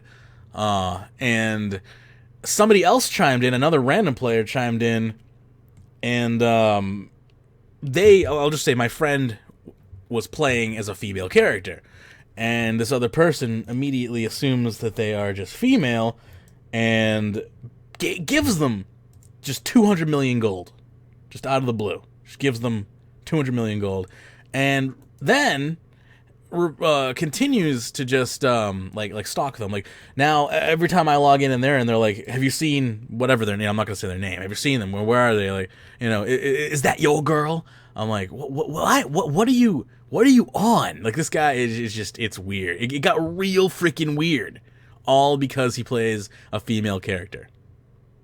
Like, yeah, it's unfortunate that there's two completely separate like standards just because of the gender of your character. Even like, you don't even have to be that, and it gets really, It just gets real weird real fast, and I don't get that. I just Like don't get there's it. this myth that like women don't play video games and things like that, and it honestly spawns out of the fact that women don't admit that they play video games or don't play female characters in MMOs and stuff because it totally leads to situations like that. And like honestly, we get that enough in real life. We don't need it in the virtual world as well.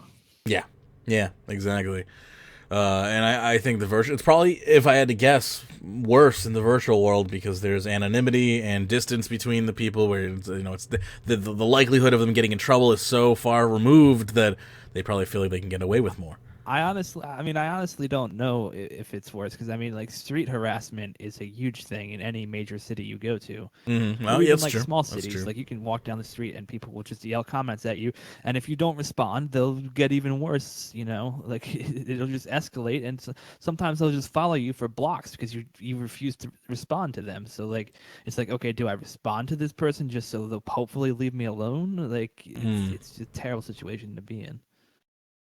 So we have the original poster here replying, and then Mod Infinity replying to them. So I figured I'll read that, and then we can continue the discussion and then move along as we see fit here. So I am the Dodo says, first of all, I'd like to thank you for replying.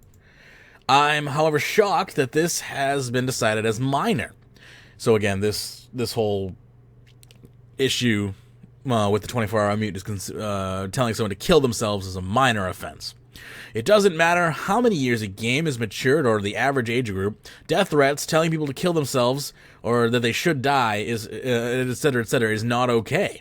To give a player 24 hours mute for this as well, not something I agree with, as comparing the action you decide to do on those people to go then kill themselves and such with what's commonly worthy of a 24-hour mute. In short, he's given the same punishment as some random troll would receive, aka whoever you decided this is, compared a troll to someone who's telling people to kill themselves. Nice. Well done. I mean, I would say that they probably are one and the same, and trolls deserve punishment as well for these types of things. Trolling people is not okay. Yeah, we a lot of times far too much overlook like trolling. I mean, like trolling your friends, which I don't even know if that's the right term for it, but like, practical joking with your friends, and trolling are two different things. Yeah, but a lot of times I'm kind of bringing that up because a lot of times the internet misconstrues how those terms flow into each other. But like, yeah, I think if you actually like a real troll, as far as I see it, as to what a troll is a terrible thing, and yeah, it's no different than someone who's telling people to commit suicide. Like okay, if you told someone to commit suicide and you were joking, guess what? You're still freaking terrible. Yeah, it's not a cool thing to do. So again, so it says here. I want to just read that whole thing here. Yeah, so then again, thanks for your review of the case, but it's very disappointing. By the way, pretty nice to see that Jagex is supporting the #IamWhole movement. I'm sure people who struggle agrees with your decisions as well. So it's also kind of ironic that they're supporting the I Am Whole movement, and then yet they're so lenient on telling people, muting people who are pretty much a scourge to people who do have mental health problems. It's like, we completely stand by people with mental health problems, depression, bipolar, whatever. Jagex, I am whole. And then, you told someone to kill themselves. 24-hour mute. We dedicate crisis centers and hotlines to people like that.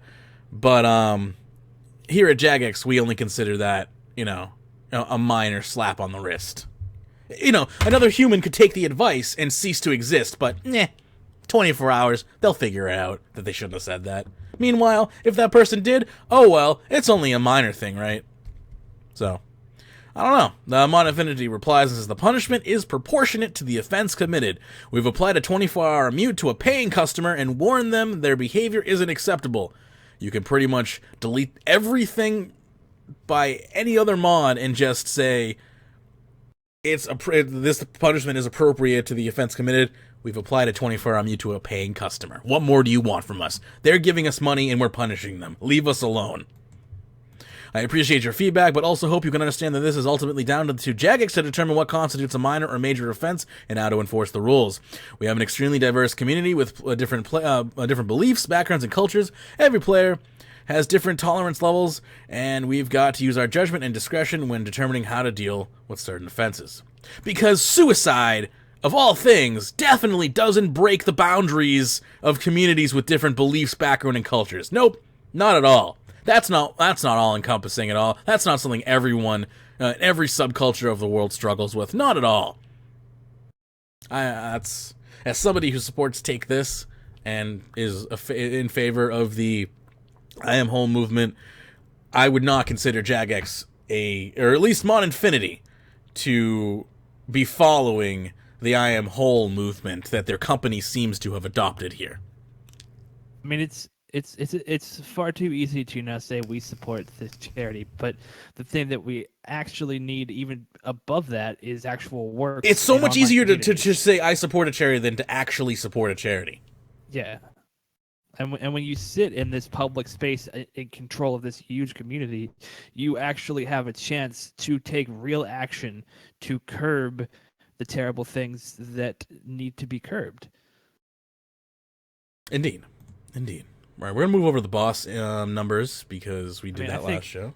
Yep. Yeah, I would just say in wrap up, I know I said this before, but I really do think Jagex needs to take a look at what their base level mute time is. Either make it a set amount of in-game time. I also think would be the best. You have to play. If you had to play for 24 hours to get a mute removed, that would be amazing because you would actually notice it. But like I said, if you were literally just muted for 24 hours, like you could just skip that day of play and have no idea it happened. Yeah, that's very well possible. You just take a break from the game for a day. Go do something else. There's a million other games to play. Or some people tell me there is an actual world outside these four walls I sit behind, but I don't believe them. Yeah, I've yet to take them up on that offer. Anyway, I don't know. Did you have anything to say? I think we kind of talked over you a little bit in the beginning here, and you've been muted. But if you have anything to say, you should add it. I muted myself because you guys are having a good discussion about it. Yeah, I totally agree with your idea of, hour mute, in-game time muting. I totally agree with that because telling someone to kill themselves is not a minor offense. It's a major one, right? There's no what do you call it, gray area there. There's just solid. You're trying to tell people to kill themselves. That's a major offense, and it should be dealt in a major way. I agree. I think we all agree. So I think that's a good note to end it on. Unless anyone, once the co-hosts and hosts are actually all in agreement. This doesn't happen that often on the show. I know. It happens a lot more than you'd think, Harley. No. I guess maybe I disagree with that. Remember the argument. Yeah, not so much for that. Anyway, why don't we? I think we've properly fleshed out that discussion. Why don't we move along here, and we'll do a post from the RuneScape official forums called Gold Sync Statistics. Bear with me here as I attempt to say this name very carefully. Nergalilite is the best that you're going to get out of me there. So say it quicker just for lols. I don't think so. So this one says, not sure if it fits better here or in the general game forum, but occasionally the mods show general metric data graphs and heat maps or other statistics for the game. If there's another thread for discussing analytic data, then we'd like to see that in the general forum, please, or please refer me to it. I started thinking about all the gold sinks in game. I'm really curious about just how much gold gets taken out of the game every day, specifically in bartering with death for items and or other total value of items sacrificed, most sacrificed items, summoning shop spirit shards if we can get an average bought daily over the course of a few normal months and a few starting double XP weekend or something like that. That'd be kind of cool. Boss instances, yada yada yada, so on and so forth. I would love to see more gold stink statistics. Gold sync statistics. That's something that they haven't really shown us before. Is they've told us how much gold has been removed from the economy from certain things, but it would be really cool if we could kind of see this on like we have the Grand Exchange. I would love to see a resource where it's all just charts and statistics from just different things. I think it would really help people plan out big item buys more, and just understand how the economy works a little more. But that's all. No response from a mod on that one, just thought it was interesting. So this next one is by Mod Shogun. This one's called Slayer Stack Profitability. So, I love this post. It says here, I am currently investigating the profitability of Slayer tasks, so if you guys could please give me your top 5 Slayer tasks you do for money, it would be greatly appreciated. Please don't include tasks which you kill boss monsters, so no Kriara, Queen Black Dragon, Krill, etc. Edit, this thread is... I love this. This thread is not to gather information about what Slayer tasks should have its gold income nerfed. This is a project I'm working on in my spare time. So, the very first response is, lol, sure. To nerf them? F off. And then, like, here, every now and again, you'll have someone who's like, oh, I do Era, it's Edemus, Ganondorf Beasts, Rune Dragons, Glaciors. But then you just have, like, everyone just like, yeah, F off. Screw you. Like, poor Mod Shogun's just trying to do, like, a tab project for Slayer. And the community is just immediately just not helpful. And I find that funny. That everyone is just, I mean, there are a good chunk of people here who do tell their information, but I just think it's funny that people are, like, immediately conspiracy related as far as, like, oh, no, you want us to tell us so you can ruin it for us. Nah, nice try, Mod Shogun. I want some clarification. Does Mod Shogun include Slayer contracts? Or just Slayer tasks? I don't think that's not mentioned. I don't think it matters. I think they're just curious to know which Slayer monsters you like to kill the most. Yeah, exactly. Magic Turtle is just back to our old topic. Is he called someone an asshole and got for crashing and got a 3-day mute. A 3-day mute. That must have been back like in the mid 2000s. I would have to guess, because that's when I used to. That's when I got my 3-day mutes. Like, they didn't used to have like 24-hour mutes except for like player moderators. It was always like a 3-day mute. I think back in like mid to late 2000s, before the turn of the decade. Yeah, cough, cough. Improve the API so the community can take care of statistics. That would be really nice. Yeah, that would be preferable. Slayer is more profitable than it should be. And they know it. They know it, right? They're like, we're not going to tell you, lest you destroy our sweet, sweet gold haven. Yeah. Well, next year I think things are going to get a lot harder for PVMers in general. Just in average for the amount of resources. I hope they do that right as far as buffing monsters and make it high level Slayer monsters actually, and make them into an actual fight, opposed to click on a monster, go AFK, drink an aggression potion, go AFK, stuff like that. I mean, I feel like they're not. I think they're still going to be AFK. They're just going to take longer to kill, because like if we look at the Elite Slayer monsters, they've already said they're nerfing those, and when they said they were nerfing those at RuneFest, they also said that people want to do Slayer as Slayer and chill. I think is literally what they said. Yeah, they did mention that. Yeah, I think they're just gonna make them live longer, but not actually make the fights, much harder as far as like having to pay attention to mechanics or how much damage they're dealing. I don't know. Legends fade. I love when people crash me. I just crash them back and tag everything. Man, you should have clue scroll from skilling in notes a second time. I do or don't? Do I have them in more than once? Is that what you're saying? DX? You do. We went through it earlier on. It's a little bit further down. It's just after MTX on Iron Man. Okay. I think I see it there. I killed it. Cool. Thank you. Appreciate that. Anyway, so yeah. I also lost my last topic there. Yeah, so Slayer mobs. Yeah. To respond to Legends, people who try to crash me generally don't know what they're into. I mean, sometimes I will just give up and leave depending on my mood, but if I'm in the right mood, I will spend hours making your time there terrible. Like during Double XP weekend when I tried to share chinchappas with some dude, and so he went out and tried to crash me, and he was going for 120. I was just going to use all of my traps from Treasure Hunter, and I was like, okay, who's this gonna piss off more? It's definitely gonna piss you off. So I just stayed there for an hour and a half putting down traps and blocking him, and he was blocking me, and then he finally hopped worlds because he wanted the XP more than I did. I was like, see ya. Exactly. So sometimes you just turn it into a war of attrition. I just remember there is a lot of places where you can actually do Slayer hunting, Slayer fights and stuff like that. Just apart from the standard areas, if you look in the what's that set of the tunnel network underneath the worldy? It's the Chaos Tunnels DX. Yeah, that's it. There are a lot of Slayer monsters in there you can go after.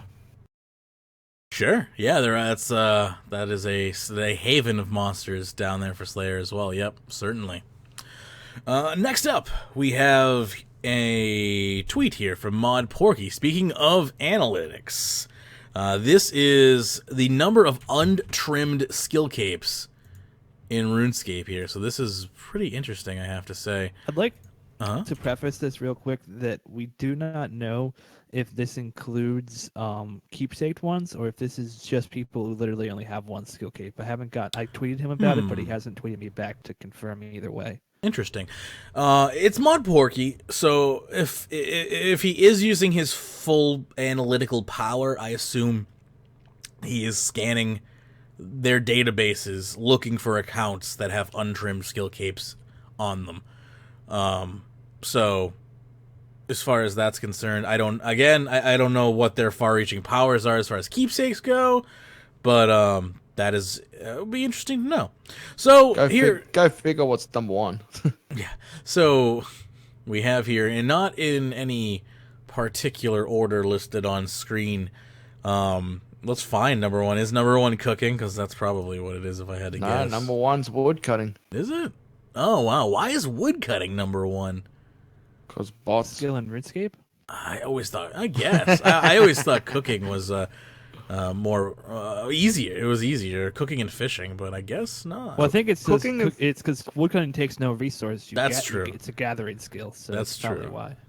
Cooking and wood cutting. I could cooking and fishing were my first $2.99. So yeah, cooking was my first 99, but I find it interesting, like, because you say like it's a gathering skill, right? But like fishing is also a gathering skill, and it has a 1707. Like nowhere near as many as woodcutting. I find that to be interesting, and of course we obviously want to look at the fact that invention only has 5. Serious question: is that 120 invention capes or 99? As far as untrimmed goes, these are all 99s. So I just want to point out, how shit does that prayer icon look? What happened there? Like, what the heck? Yeah, Come on. I'm not sure what happened there. Maybe they lost the icon. Yeah, I don't know. That's a little weird. But yeah, so I'm just weirded out by how less fishing is compared to woodcutting when fishing is obviously the best skill in the game. What? No, woodcutting is the best skill in the game. What are you talking about, Willis? I said Phyllis for some weird reason there.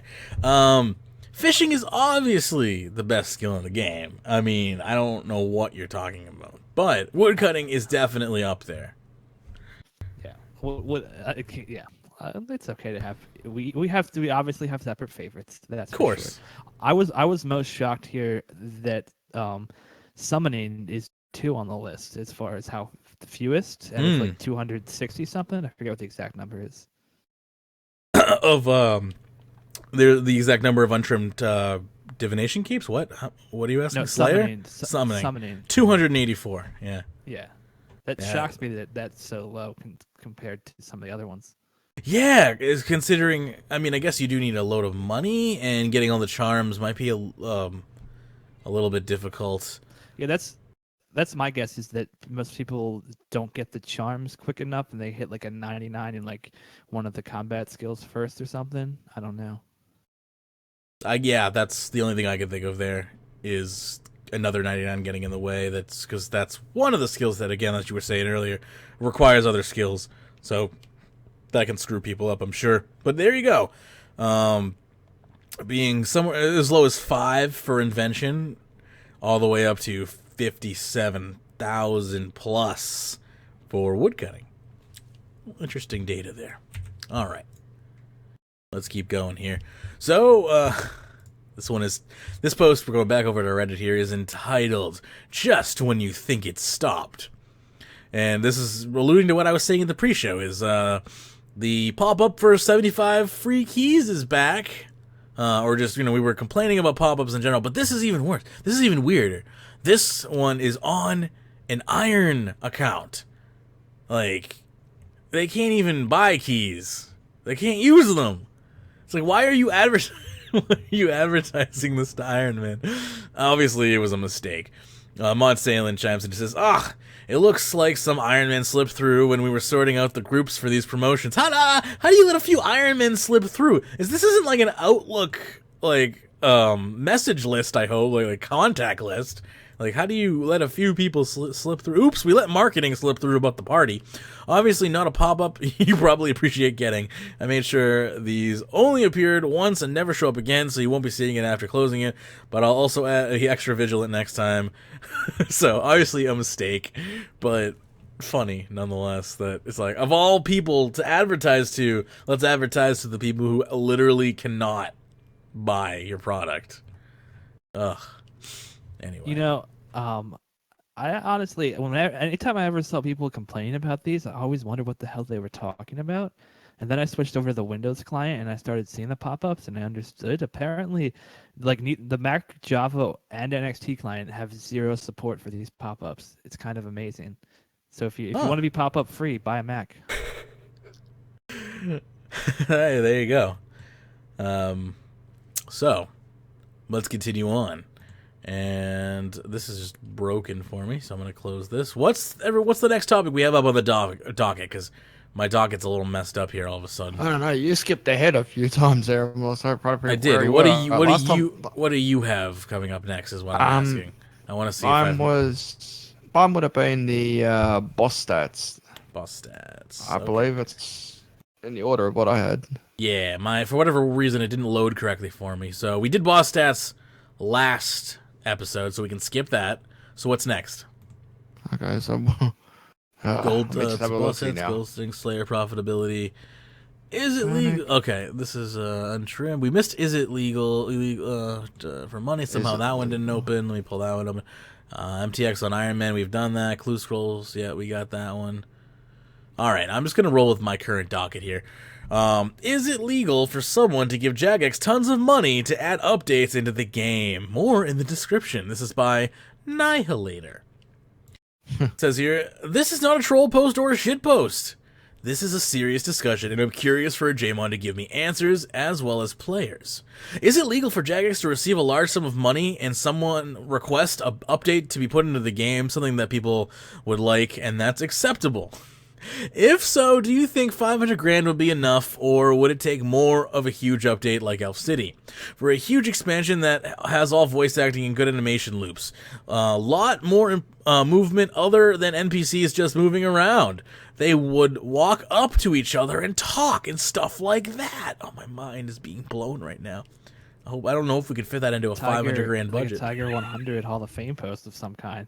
I know. How much would it take? Would Jagex allow it? Find out next time. Would this update, if someone paid them for around 500 grand, to be top priority? I hope so. I promise you I'm not thinking of giving Jagex 500 grand, which I honestly don't have and never will have. Well, this whole post is not. Whatever. To add to the whatever. What? Why? I had this thought. The only reason this made it into today's show is because I had this thought when I was like 12. Be like, man, if I was rich, I would be like, here's $1 million, Jagex. You build me a castle right in the middle of Falador. And, you know, this is back when there was like a player-owned housing still in Falador. And I'd be like, I want all of that, and those will all be my serfs. And I will rule this kingdom. This is like the types of thoughts that like 12-year-old Magebit had. So I just find it funny to see somebody thinking about that like 14 and a half years later. So I'd just like to tell this guy to let us decide what's a shit post and what's not. It's not really up to him. I suppose so. If it makes you feel any better, this has 0 points and is only 50% upvoted, so it's probably not going anywhere. But that's awesome. Yeah. I think people also generally underestimate how much money is actually a lot of money when you're talking about video games and making stuff. Like, I mean, 500K, it's a lot of money to someone. It might be, but it's not a lot to Jagex, honestly, and it's not a lot to do something in a game. Yeah. Like, I think they made 30 million in 2015 or something like that. I don't remember. But so, like, you know, in comparison to the amount of money they make, you know, versus things like this, and versus like cost and time it would take to make an update. Like, I imagine something like Elf City probably cost them $1 million in development time or something like that. I would imagine, just to pay the people and just the amount of time it took. But let's talk about Castle Magebit for a second. How much is Castle Magebit going to cost? It's just a castle, right? Like this person here is talking like they want a full-on area, possibly the size of Prifddinas. Well, I mean, if you want to just demolish the White Knight Castle and build Castle Magebit, it was just kind of what I was picking up from that story. I don't know. I mean, if you were happy to just move into the White Knight Castle, maybe just $1 million, because you can just move right. What if? Well, I want to get a castle that's like height wise is as tall as Armadill's like outlook down south, and is probably just. I mean, obviously, we'll fit it into that area, so it would end up being more of a citadel than a castle because it would be so towering, and probably end up being a lot cylindrical just because of the space requirements to replace White Knight Castle. If we were to just replace White Knight Castle, which I think would probably be the easiest thing to do. 20 million. They made 20 million pounds in 2015, according to Kind. So just a little update there for you. But yeah, I wonder how much Castle Magebit profit, or is that? I think that was net. Okay. Because I remember it being. I thought it was actually more than that, but that does still sound about right. Because I remember the year before. I think what we heard. Oh yeah, because I think it was like 33 million or something US dollars, around there. So yeah, I guess that does kind of make sense. But either way, yeah. So do you think we could make Castle Magebit for 500K? I don't know. I mean, how many developers are involved, right? Like that's the real question.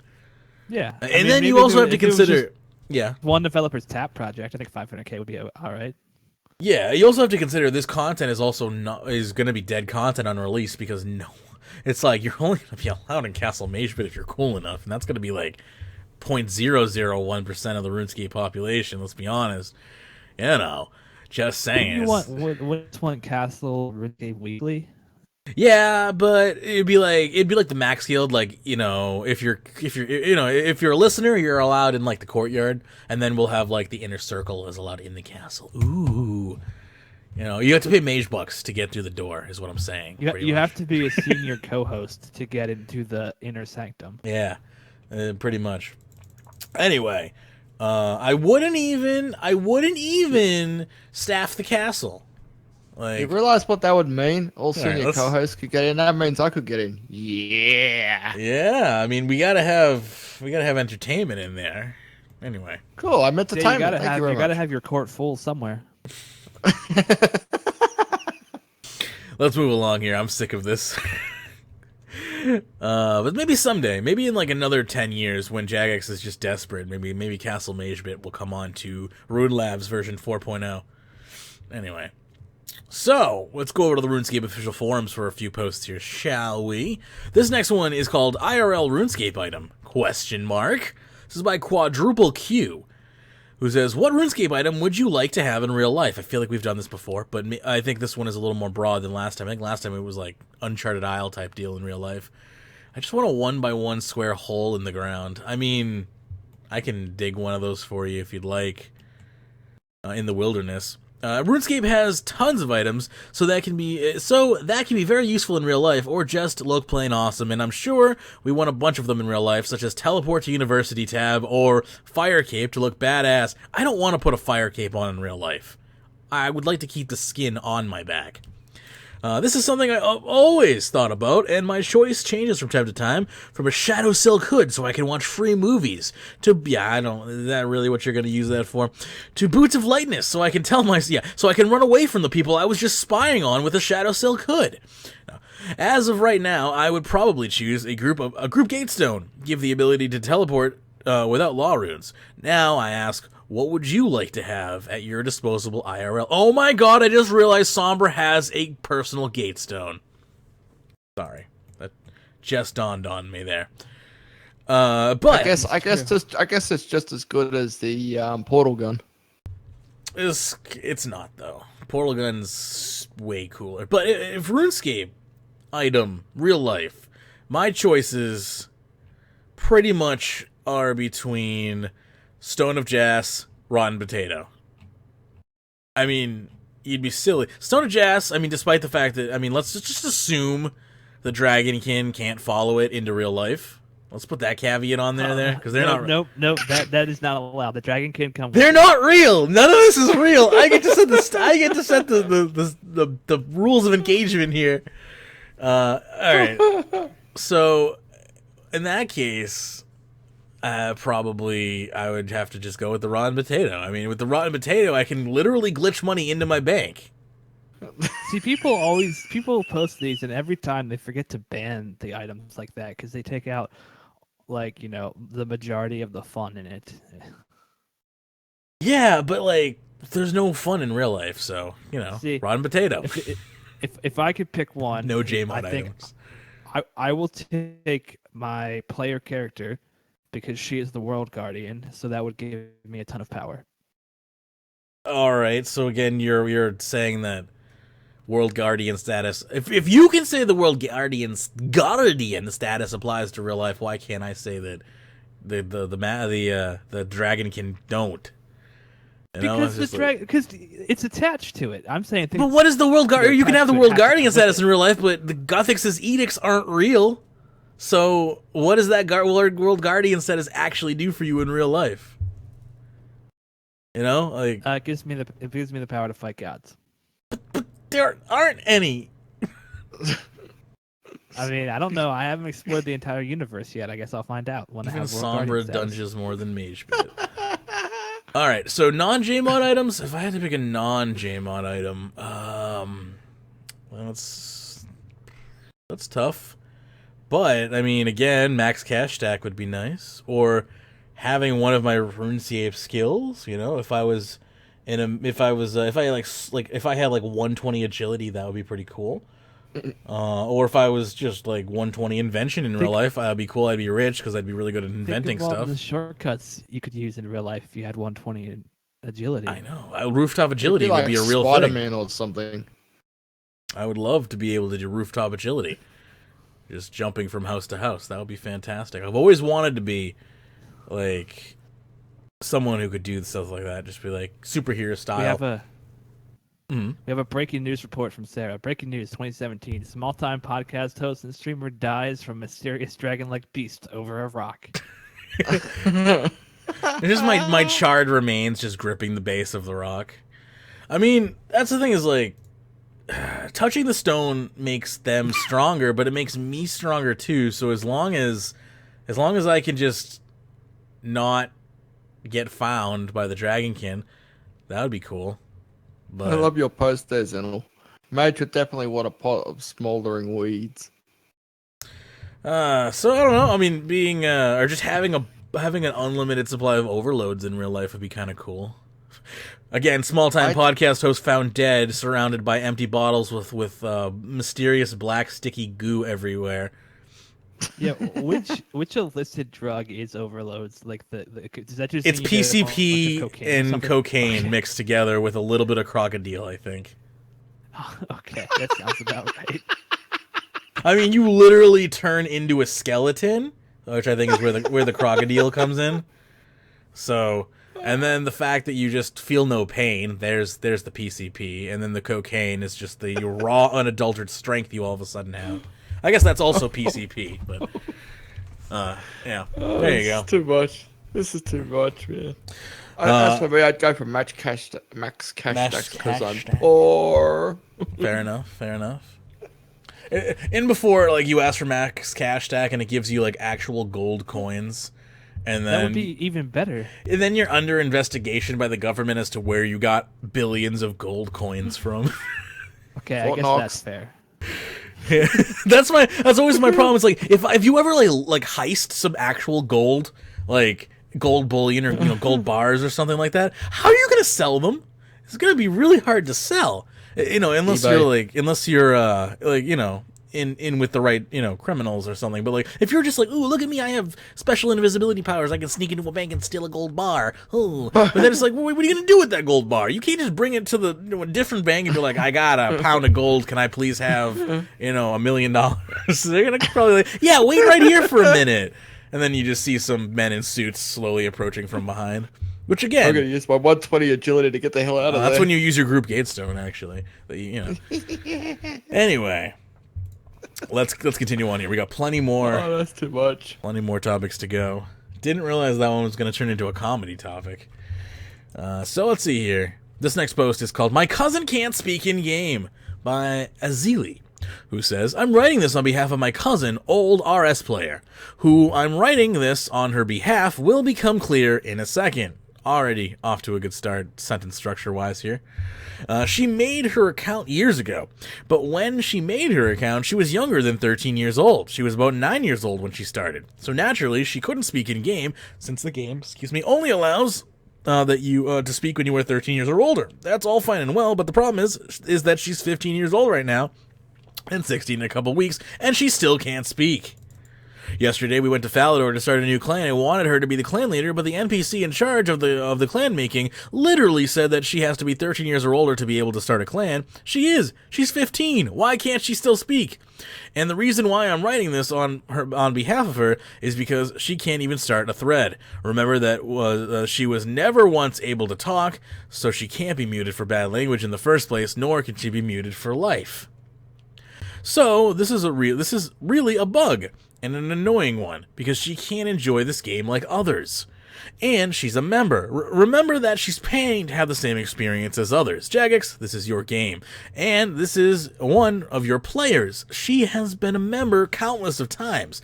She enjoys the game itself, but is thinking of quitting this game if it doesn't get fixed, because it seriously is annoying to constantly text through WhatsApp to say something to her and vice versa.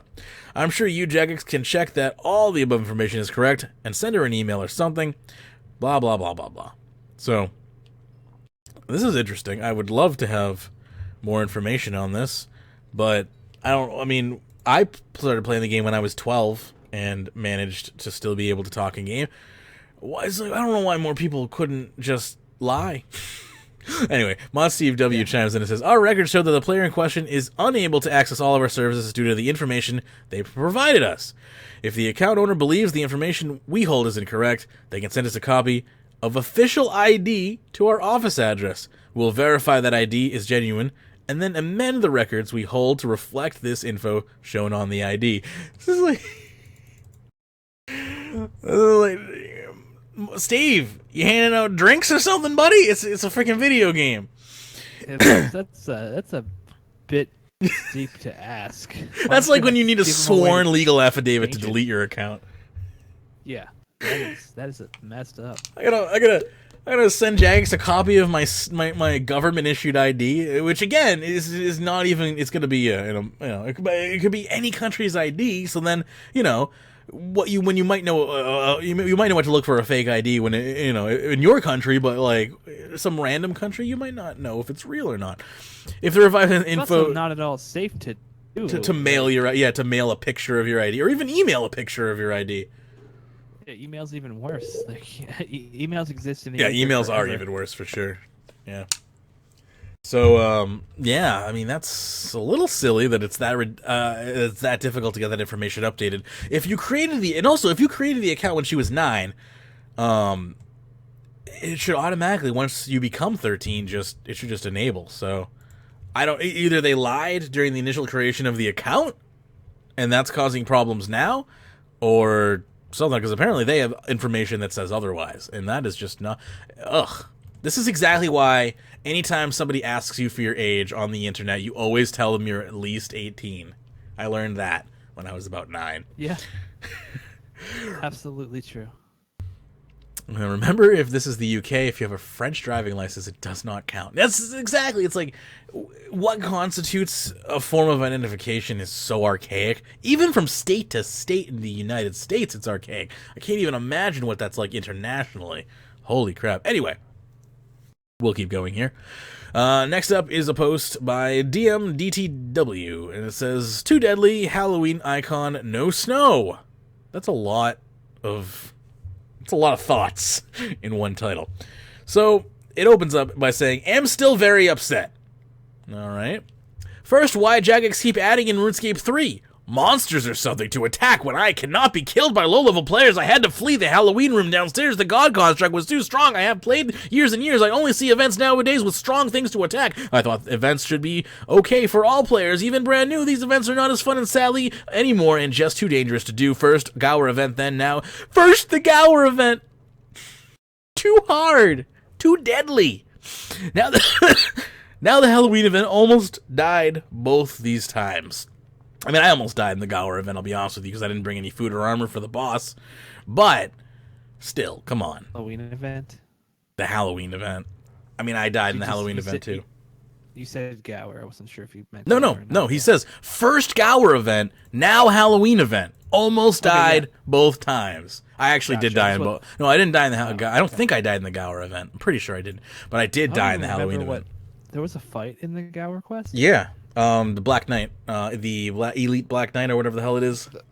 It's at the boss altar. Black Knight Titan. Black Knight Titan is the boss of that quest, and it's not difficult, but it there's fake difficulty that if you didn't have any food on you and you didn't use your abilities correctly, you could die. Yeah, I think it's the same thing with the Halloween event. It's not hard. It's not like any other boss fight in the game because you don't actually attack it, right? You just have to run around the room. Yeah, you're just activating. It's a little. The mechanics are slightly like Ascension dungeon bosses, but again, you don't have to attack. It's just running around in circles where you do attack in the Ascension dungeon, but you also basically just run around in circles. What's next? Oh my god, Telos deals damage. Yeah. So, and you'll notice that there's no punctuation in here. I don't know if you've noticed that yet, but I'm doing my best here to acknowledge when there is punctuation and rightfully read it when it's not punctuated. This next one, the part is actually punctuated. They just mid-post decided that punctuation, that we're just going to start obeying the laws of grammar. Sort of, I guess. Now, the number 2, why they are a holiday event symbol near the GE on the mini-map and world map. Okay, that's a sentence apparently. There is no live events there. The symbol once mean only if live holiday event is happening. There are like Easter or Halloween or Xmas. This is only confusing players and me. Let's go back to the good old days. Go back to the time and idea of just having this symbol when there are only a live event on maybe only this when they anywhere again. Just let that sink in there for a second. And last, I am a free-to player. At the moment, anyway. Yeah, I don't know if you'd understand how to enter billing details. It's a mess, the new White Wolf Mountain. Us free-to players had snow on the free-to-play area. We still got wolves, but not any snow for us free-to-play. It's no longer a White Mountain. It was never called a White Mountain. It's White Wolf Mountain.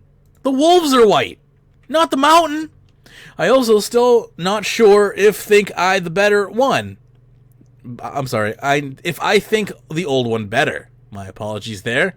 I don't know what possibly could cause me to misinterpret any of these words. Give us snow. I think this guy's confused with the Ice Mountain because the Ice Mountain has snow on it. I think this guy is just having a stroke. I think this guy really just wants a mountain of Coke, and that's his dream White Mountain. Right.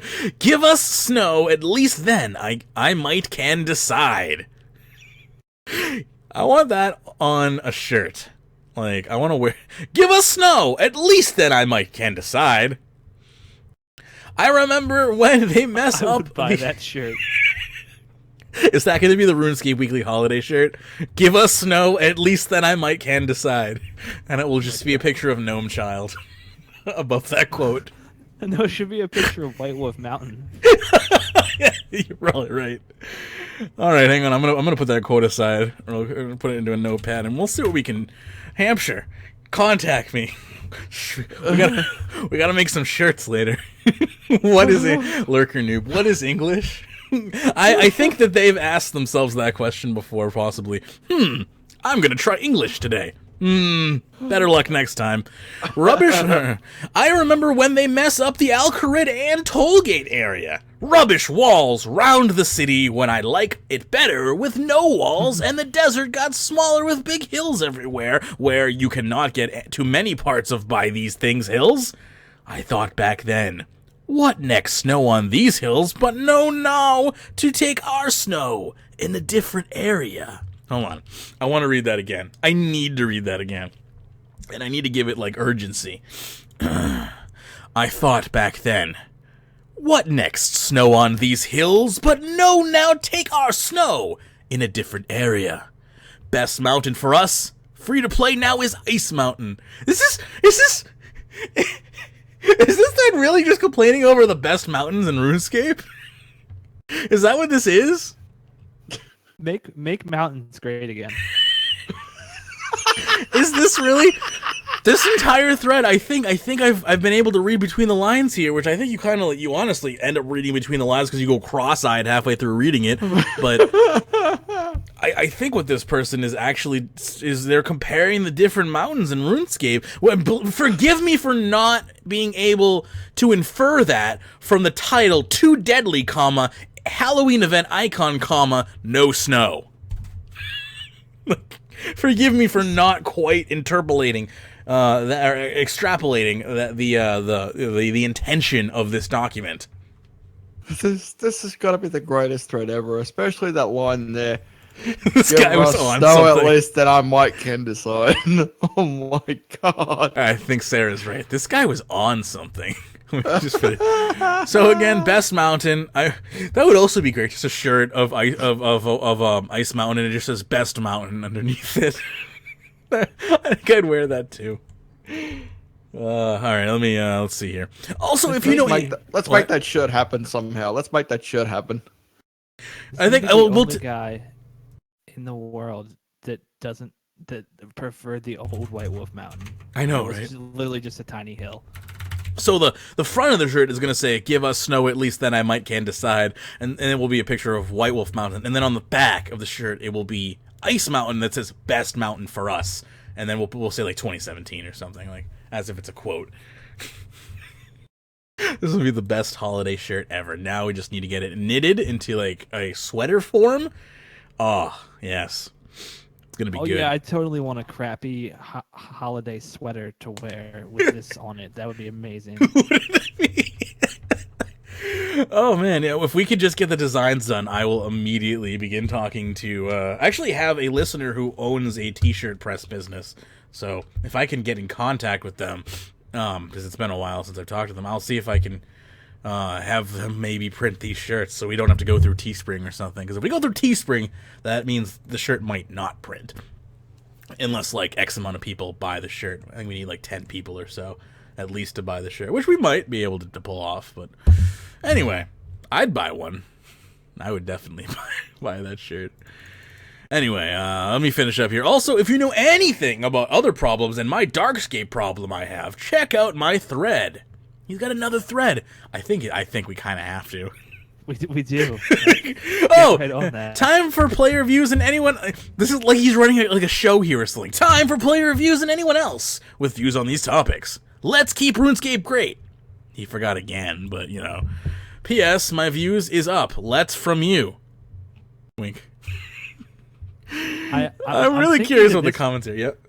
I'm thinking that this guy is kind of like Two-Face, but with punctuation, you know? So, like, half of the time he uses no punctuation, but then his mind switches and he starts using punctuation. That's very well possible. Yeah, he's got like there is an intelligent person in there somewhere. Is that what you're trying to say? I want one of these shirts if you make them. Don't worry, if these shirts begin production, they will be advertised on the show heavily. Legends, but yeah, I'll talk to a few of our two of our graphical designers, a couple of our graphical designers, and see if anyone's interested in taking on. The way Two-Face works, the villain in the Batman comics, is like he switches between like an evil asshole and this like nice, actually there guy who's not trying to murder everything. So I'm just saying this guy is that, but with punctuation. Makes sense. Okay. I feel like we need to read this person's other post here. It's called "Upset with Problems and Bugs." You know, me too. Again, this is by DMTDW again, who's also in Clan DMTDW. What? Before we start on that one, I like Zenel's comment here. He's clearly a geologist. Oh yes, of course. On the subject of mountains, I suppose. All right, no, I gotta stop us before we even read his next post. I just realized this guy DMTW is actually in a clan called, like, his clan is literally his name, DMTW. Also, he has over 1,400 forum posts. So, Oh my god. there's 32 members in his clan. He says, "We are a bonus clan. You have a chance to get bonuses." That is the catchphrase of their clan. Strike gold? We may have. We have content for the next 10 years. I'm gonna read this out here. Oh, it gets better. It gets so good. All right. So this is the description of his clan. We are a bonus clan. We are a bonus clan means this clan gets free goodies. DMTW, clan chat, and friend chat law too much friend chat for chat free 15 coins when joined if you want it.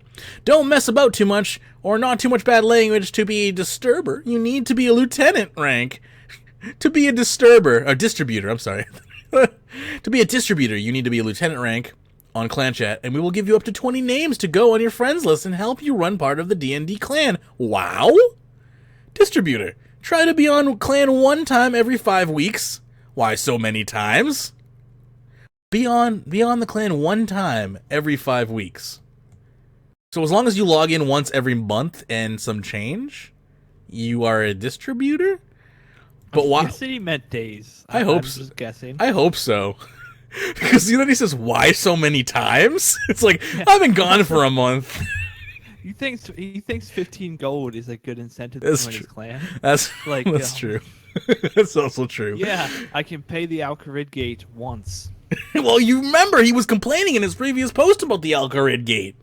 That's very true. He's like, "Listen, I know how bad the Alcarid gate is. We're going to give you 15 gold and you join this clan, so you get one free pass into Alcarid. But that's it. Just one. Everyone gets one." All right. So you can try to tell us as many people in you part of the clan in friends list when the next bonus or event is. You also can get power to kick, but never without permission. Kick a player off. Use as last resort to try to work things out. Like I know you will. I like to think there would be a winky face there. Oh my god, Zenel has a mock-up for that shirt already, and I already want it. Give us snow at least, then I might can't decide. Yes. All right. We just need to work in the Runescape Weekly logo, and a couple other things there. Let me get this up though on screen here. Give me a second. Let's just go over. You're a bloody genius, Zenel. Well done. My main one. Give us snow at least, then I might can decide. Best mountain. So Yeah, I suppose he smiles like that when he posted that. It's so good. Okay, so yeah, we'll be in touch. We have thoughts. Well, we can even have more than one design. So, and then we can put the design to a vote. But I like where that design is going. For sure. So let's get back. All right. Oh, I wanted to mention here that it gets so much better, and this is probably for another show. They've got a website. They've got their own website. Oh, I don't know if I can handle it. This is everything I've ever asked for from a RuneScape forum post. Is it truly Christmas? Is this real Christmas? Hang on, I gotta go to their website and see if it still works. Give me a second here. It's loading. It's loading slow, and all I've got is the title bar so far. It says Dane's Land. He's making my head hurt. Front pocket with RSW logo. That would be cool. Yeah, we'll definitely have to. Anyone who has design ideas for that, please get in contact with me. You know the million ways. I'm having a really hard. Okay, yes. Oh, it's as good as I was hoping. So none of the images work, so that's a bonus right there. I'm going to bring this up on screen here for anyone who's watching this live. This is their website, or at least this is what loads of their website. This clan apparently is as old as 2009. We can see here, he has the basic description here. Free 15 coins when you join, if you want. I know if you got it or not by paperwork. Oh no! We got custom cursors! We got custom cursors! We are straight up in the freaking early 2000s! There's literally a cursor, like a comic cursor trail. Also, I'm not restarting my computer right now. Thank you, the Bit Defender. But, oh my god! Oh, yes! So this is great, right? I apologize to the podcast side of the show here, but there's great... This is great. This is so good. So this clan may have been around since 2009, possibly, because it says bonus is gone, 2009. Can you link the website in Discord? I can link yeah. I will toss that into the general chat, so it's not up on screen, because I don't want to flood their website right now, but... 2012, a couple times this year, I droped coins for everyone in RuneScape on members and non-members world. Oh, this is so adorable. This is literally, like, this is something I would have tried to have done. I mean, back in, like, 1998. This was, like, my website. It has the fire cursor. Oh I know, it's so good. Everything about this is great. Anyway, all right. I will be investigating that eventually. Like GeoCities. I know. I wish GeoCities was still around. You just hit freaking gold. Yeah. Oh, that is good stuff. This cursor is the RSW shitpost wet dream.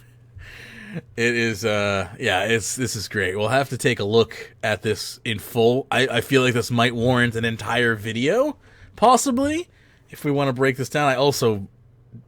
Oh my god, there's more links. I feel like we need the DMDTW, like, RuneScape Weekly special, like a 4-hour show just dedicated. At first I would be like, there can't possibly be enough, but there's so many links at the top. Forums. There's another page called Nataline's here that I don't know what that even is. There's Butterwick News. What? I have to open some of, like, there's literally a forum, Yelps and the Squeal of Fortune, over the years. You clicked on the Grand Exchange tab in this website? No, I haven't. I'll bring that one up as well.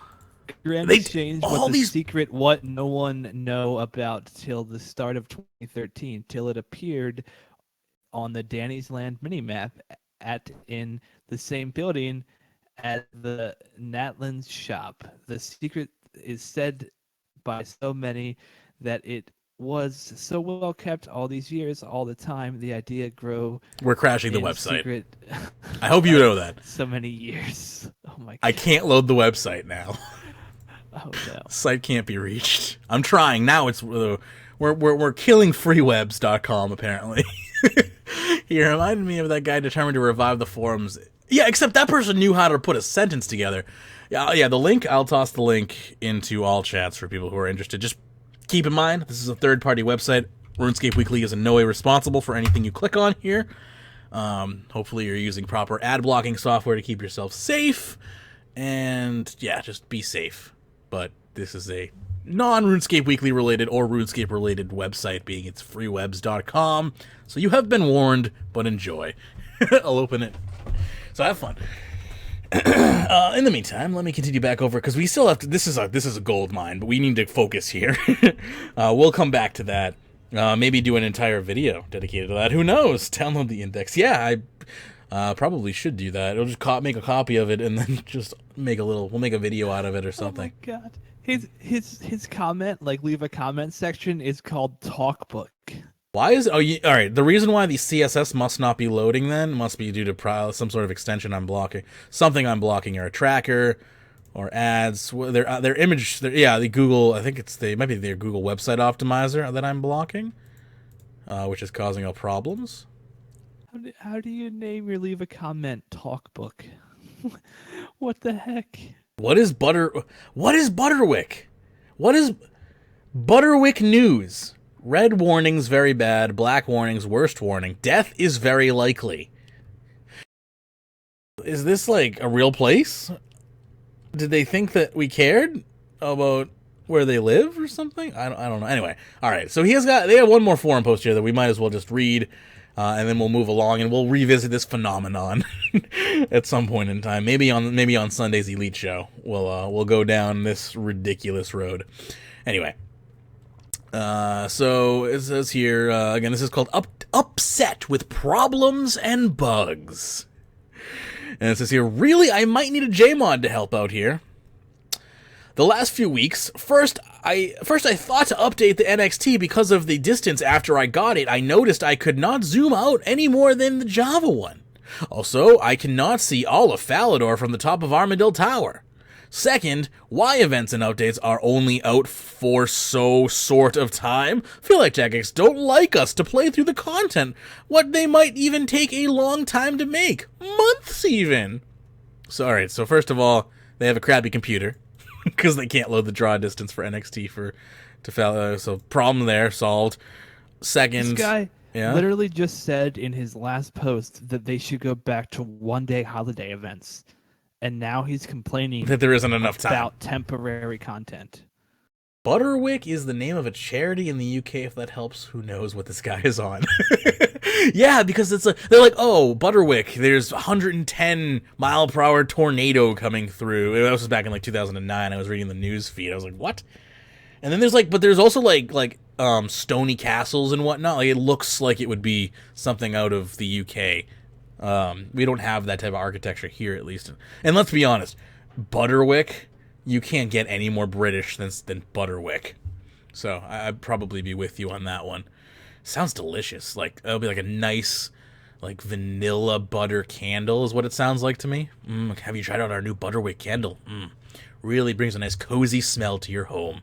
Anyway, I digress. Now they are not giving as long as on RuneScape 3. The Port Sarim invasion, we had something like about a week.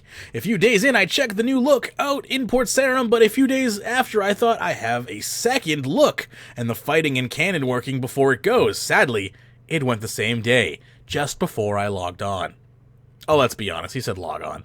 They could have kept the cool new music for the area, but no. Old Port Sarim come back. Why not have the old and new music for the area? When you unlock a music track, you've unlocked it. Like, just go play it. You can still play the music track. A few days later, the Gower quest. A few days after, I'm sorry, the Gower quest. First of all, did they actually come out next to each other? Wow, is my memory that bad? I thought they happened separate, but I am apparently wrong. I was playing it, and RuneScape froze, and my computer mouse was hovering over... Yeah, if you turn off your flaming cursor, it helps. Over my items, I had the game froze and kicked me out of the game. I was on Firefox as well as RuneScape desktop icon thing playing on RuneScape. On Firefox, I was Google, and maybe... I was on Google, I'm sorry. And maybe other things, too, at the same time. They still was working fine, so it only the game that froze, but when I got back on, I lost some of my items, whatnot nice, too. This is really hard to read. Lost items something like 97 about adamant ore, 2 corrupt dragon daggers, noted, one or 2 mystic goves, noted, and my armadillo full helm, which was not noted. Thank you for providing that information. It continues on here. This is like 7 million forum posts long, isn't it? Great. And I thought I will carry on with the quest, but sadly I could not finish it because of a monster what is too strong to fight, and now am not a weak player, as I played for way over 5 years. Mostly Jagex said they will never be any fighting that was unfair. Most of what quest feels unfinished, as some bits even only see a black screen and have to be click random. He thinks the quest is unfinished because of the black area. Because of the the area where you're in the realm of like no return, the darkness area, and he thinks the quest is unfinished because he's groping around for items in the dark. I mean, to anybody out there who thought they were bad at combat, you no longer have to be like you're bad at combat. Yeah, this person exists and apparently is a clan leader. And the time I got through the long quest, the beach was only finished the Gower quest under a week ago, and the video where Mod Mark in the homepage said, way over 4 weeks the beach is here. I thought I'd wait till the hottest day of the year to play the summer treat today, and I enjoyed last year one what was out days longer than this time. I think / looks like something like 3.5, not over 4 weeks. The beach hadn't even come out yet. I know. And this person, and then they're also like, oh, I'm gonna wait till the hottest day of the year to do the beach event, and then complain about the time they wasted. Like, That doesn't make any sense to me. If I'm even interpreting that correctly. And there was a deck chair bug. He's infecting you. You're messing up words now too. He's flooding my mind. And there was a deck chair bug the first days. Why not give us a bit extra time as of Beach Summer Treats was not working? Why not near to end of the month when I thought it will go? I ask myself that question quite often, and in fact. Why not near to the end of the month when I thought it would go? Why not indeed? I plan to do a beach today, as today was the main summer day of the year, as it is the hottest. Planned this for almost a week and was looking forward to it. Will the beach be back next year? And can we please have it the same time as this year, so I have a chance to do all what I missed out on? Also, I thought the mounts was an April Fool's joke and not really put into the game, as we all was told about them last 1st April, so I wanted one of them. Also, Gilbert the Fish, I missed out what I decided to have one. What? He's angry that he missed out on these things that are only in the game for so long. Well, buddy, I'm angry I missed out on party hats. I'm surprised you were able to get anything out of that. Mounts Gilbert. Yeah, I mean, okay. From now on, I learned to not trust what I hear to be true and do events straight away. Good idea. Do an event when it comes out? What a novel idea. I mean, Beach 2015 was longer. That is the first correct thing he has said. Yeah, it's true.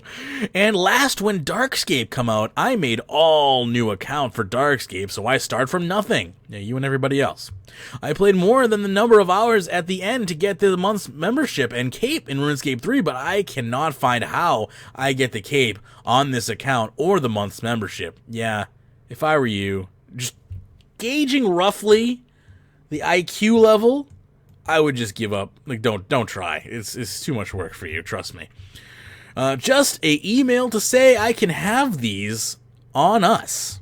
I was going to leave the Darkscape, but I'm sorry, Darkscape 1, but more problems have come. Can I stop reading this now? Am I done? Is anyone else sick of this? I feel like my jaw is gonna fall off. I mean, yeah, we still have more topics to cover. We've gotten the gist. It just goes on. It's an endless nonsense. To everybody out there who says the forums are useless, I present you with this. If you this post, I think we can actually deem this post as Stroke Simulator 2016.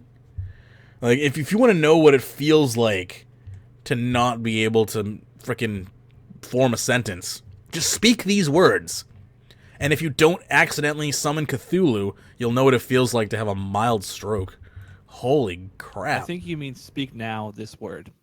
Speak now. Speak now all these words. In fact, do now before the end of the week, because then I forget things, of course, always. Look at my Discord thing, Mage. Okay. Which Discord thing? If it's in... I'm not looking at general chat. If it's in general. If it's in live chat, it's in the UK, and it's a watery lane. It's in Lincolnshire, 40 to 1 hour away. Okay. Since they're selling mysterious substances in 1 kilogram amounts. I'm a little concerned about that last portion there, but anyway, let me go ahead and make sure we have the next few posts loaded up here, and let's cleanse the mind. I've been flooded deeply here by absolute nonsense. I'm honestly concerned for my own well-being at this point. So why don't we read another post here? This one's called Livid Farm, What the Hell? By Saboskia. Seriously, Jagex, you set an insane requirement for certain content to be repeated for dozens of hours, and now you simply have the time? What purpose does this serve? Everyone with a comp has had to do this, and it's been here for years. And now I've gotten 421,000 produce points, which have cost me lots of runes and time with nothing to spend it on. How many people even went to Livid Farm after unlocking the spells? That's the amount of people who actually cared about the current rewards you can purchase, and honestly, I've never seen or heard anyone who stayed after getting this their comp requirement. Now I wonder, should I ever bother doing chompy hunting in Castle Wars, or if we whine about it, are we going to half that as well? You know what? I hope they do, you stuck-up, snobby, selfish piece of shit. It's people like this, with this type of mentality, that holds the game back. It's 2016. This game is over 15 years old. We don't need these ridiculous, overpowered requirements keeping people from progressing in the game. Someone who joins the game today and has to make up all of that doesn't need to play 4,000 games of Castle Wars. That was back in a time where Castle Wars was actually popular. Exactly. Yeah. Like, completionist should be completionist, but if content is like completely dead, then that content needs to be rethought as far as how it works, and that means things like either lowering or possibly removing the requirements, or just removing the thing completely itself. Yeah. I agree with that, and I feel like he says way to devalue achievements again. I say no. They're not devaluing an achievement. They're making the achievement reasonable, or they've begun to make it reasonable. Go ahead. I mean, they are in a certain light devaluing, but I think it's it's technically they're devaluing a super old achievement. It's like someone coming back to RS3 and complaining about XP rates being better. It's like, yes, they are better now because this is modern times. Like you have to adjust this stuff. Yeah, I can't believe that RuneScape went and made it so I could click on something and my guy would just keep skilling. That is ridiculous. I should have to click I had to click every single lobster for 99 cooking. Everyone should have to. No. You believe that I can't believe they don't have to rest every once in a while and enter a weird code to keep playing the game. Exactly. Things change. Systems that were once good, 10 years ago might not hold up 10 years later. That's the way it is. And we've come to a time where Castle Wars and Livid Farm and minigames in general are pretty much dead content and nobody wants to play them. I understand it's still remaining a comp requirement, but there's no need to do it for 40 effing hours. 20's plenty for a game that nobody even wants to play. Same goes for Castle Wars. 4 to 5 months of Castle Wars. If Castle Wars was fun, I would say is whatever. But the fact that nobody actually plays the game, it really just lends to the fact that the idea of 4,000 Castle Wars games is a tired opinion. It's not good anymore. It doesn't reflect on today's gaming status quo for RuneScape in particular. Minigames aren't a thing here anymore, unfortunately, at least in this current iteration. And to request that somebody then go and play the game 4,000 times, or 4,000 wins in particular, I think is an unreasonable request in this day and age. So, go screw yourself. I'm not sure why we ever invented cars. Like, we should have just stuck with horses. Like, yeah. It's not. It really devalues the trip in general. Yeah, it devalues the horse, honestly, and it devalues really all the people who spend all that time learning how to ride horses. It's a bunch of crap, if you ask me. Yeah, Elite says, my favorite response has to be from Idle Ellie, who says, dozens of players did it, therefore anyone now should have to do it just the same. It's like things change over time. That's life. Just because you did it the hard way, if we just stuck to the hardest way of doing something, we'd still have ice boxes and incandescent light bulbs, and we wouldn't be looking at electric and hydrogen powered vehicles and things like that. Like, we would never move forward if things do not become more efficient. When there's not a lot to pile on top of, that doesn't seem like a big idea. But as things get added to over time, you need to be more efficient with your system. I really hate supermarkets. It devalues hunting and gathering. Yeah, right. Oh, remember, it's like when I have a nice steak meal, I really just can't enjoy it anymore, knowing that there are people out there who could just go to the store and buy one when I had to go kill and slaughter this animal. Yeah. Anyway, so there you go. Anyone who feels differently about that, I'd love to hear your opinion on it. Or if you agree, let us know as well. We'd love to get comments, so please feel free to chime in and let us know. Anyway, we're going to keep going here. We're going to talk about a post called Worst Reason for a Ban So Far. We're going to move over to Reddit for a moment here. I do want to say, I forgot for a second there. Okay. One thing I do agree with about this post, one tiny thing, is that I don't know that much about Livid Farm, so maybe there is a use. But if there isn't a use for the points that you're getting back, they should probably add something to Livid Farm so that people who are getting their points for fun can actually do something with them.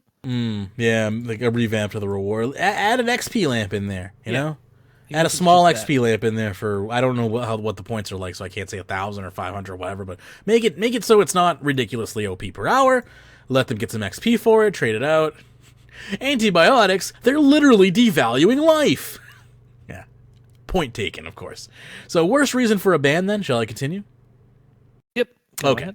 This is by Debilitate. They say, I'm really curious about why my alternate account has been banned for such a stupid reason. So apparently if someone is luring you and you decide to anti-lure them, you can get banned. Way to go, Jagex. Tip to anyone who's being lured. Just stand there and watch him lure you so you don't get banned. Not quite sure whose side Jagex is on for this one, and the sad bit is it's a manual ban, so a Jamon literally came up to me and banned me, huh? Closest thing that I can recall from this is someone in Lumberj Creator saying, hey guys, you get 50% more firemaking XP here, but 100% more in the Wildy. With sarcasm, I said, really? Might as well bring your whole bank with you, am I right? He said, haha, by the way, I'm a PKer, so try me. And apparently, I'm fake luring, anti-luring. Laugh my ass off. Get ready, get your shit together, Jagex. P.S. I'd like to know which JMod hated me enough to ban me for a stupid reason like this. Thanks for your responses, and sorry for flaming, but I feel like I was wrongfully banned as I just built my new PKing alt, which cost me around 400 million. So, is this person banned simply for a joke that they made? It has happened in the past. It happened to our very own Dxthelb with the cold joke. He didn't get banned, but he got muted. I got muted for 12 hours when I did that. I don't know this story. So, please tell it then, DX, if Harley hasn't heard it. Harley, what happened is on the day where they announced that the hot and cold thing was a rule-breaking offense, I think it was called Games of Chance or something like that. Mm-hmm. Everybody was planting flowers because all the flowers had been turned to white. And I took the piss out of them by going cold/cold, times 2, because everyone does the hot cold thing times 2. I just did the cold times 2, and some hot and cold took offense to it and reported me, and I got muted for 12 hours. And when you get yeah, go ahead. Ridiculous. Yeah, when you get muted for something like that, you really do feel like, whose side are you on, Jagex? Yeah. So I can understand this person's feeling of like, whose side are you on here? I'm joking, making light of the fact that like this person could be trying to lure people into the wilderness for bonus experience, and yet they get muted. Do they deserve the mute? This was something I actually kind of meant to bring up in our harassment segment, because I do think that one of the issues this game has is like, yeah, botting is terrible, luring is terrible, and we treat those amazingly well. We are quick to respond, and by we, of course, I mean like Jagex, the company. They ban a ton of bots. But things like harassment, where you literally tell someone to commit suicide, does not get that same kind of reaction. And this person gets banned. Yeah. And keep in mind, we don't know the full story here. This post was deleted. Their account history could have been, their account history could be full of luring and abuse, and this was just the final straw that got them banned. So we really have to play with this and take it with a grain of salt, because we don't know the full story here. Remember, this post was not even allowed to exist on Reddit. We didn't get a chance to even get a moderator's response, as a Reddit moderator deleted it. So it was a good thing I was quick enough to actually snap this one up. Yeah, they deleted it so fast there wasn't even a Google cache of it. So good work on taking a screenshot. Yeah, got lucky on that one. And it's just like, I do think that, obviously the work needs to be put in for people who are luring and scamming, but that same amount of care should be put into people who are harassing people. Like, that is equally deserved. It's just, it doesn't affect it doesn't necessarily affect the in-game economy, but it still affects players just as much. Like, if you get lured, that's terrible. That sucks. If you get scammed, that really sucks. If you get hacked, botters can ruin your fun because they crash economy. But also being harassed can ruin your fun in the game. Yeah, absolutely.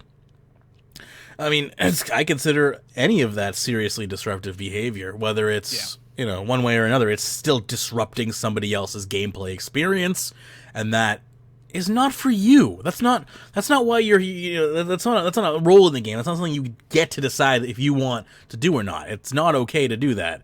Everyone's here trying to have a gaming experience, and for you to take that away from somebody, I think is as far as I'm concerned, is ban-worthy. Obviously, everyone has their bad days and deserves some level of leniency, but when you take it to a level of abuse, then, you should be given the appropriate punishment. Yeah. And unfortunately, we live in a society where it's okay to do this. Like, you always see the stereotypical Xbox first-person shooter with the headset on is saying horrible things to people over the microphone, just indiscriminately, like, not even targeting anyone, just saying horrible things with the mic open as they're just, spraying and praying. Like, that's the stereotypical, like, Call of Duty Xboxer, if you will. And it's sad that we've come to accept that. Yeah, I do.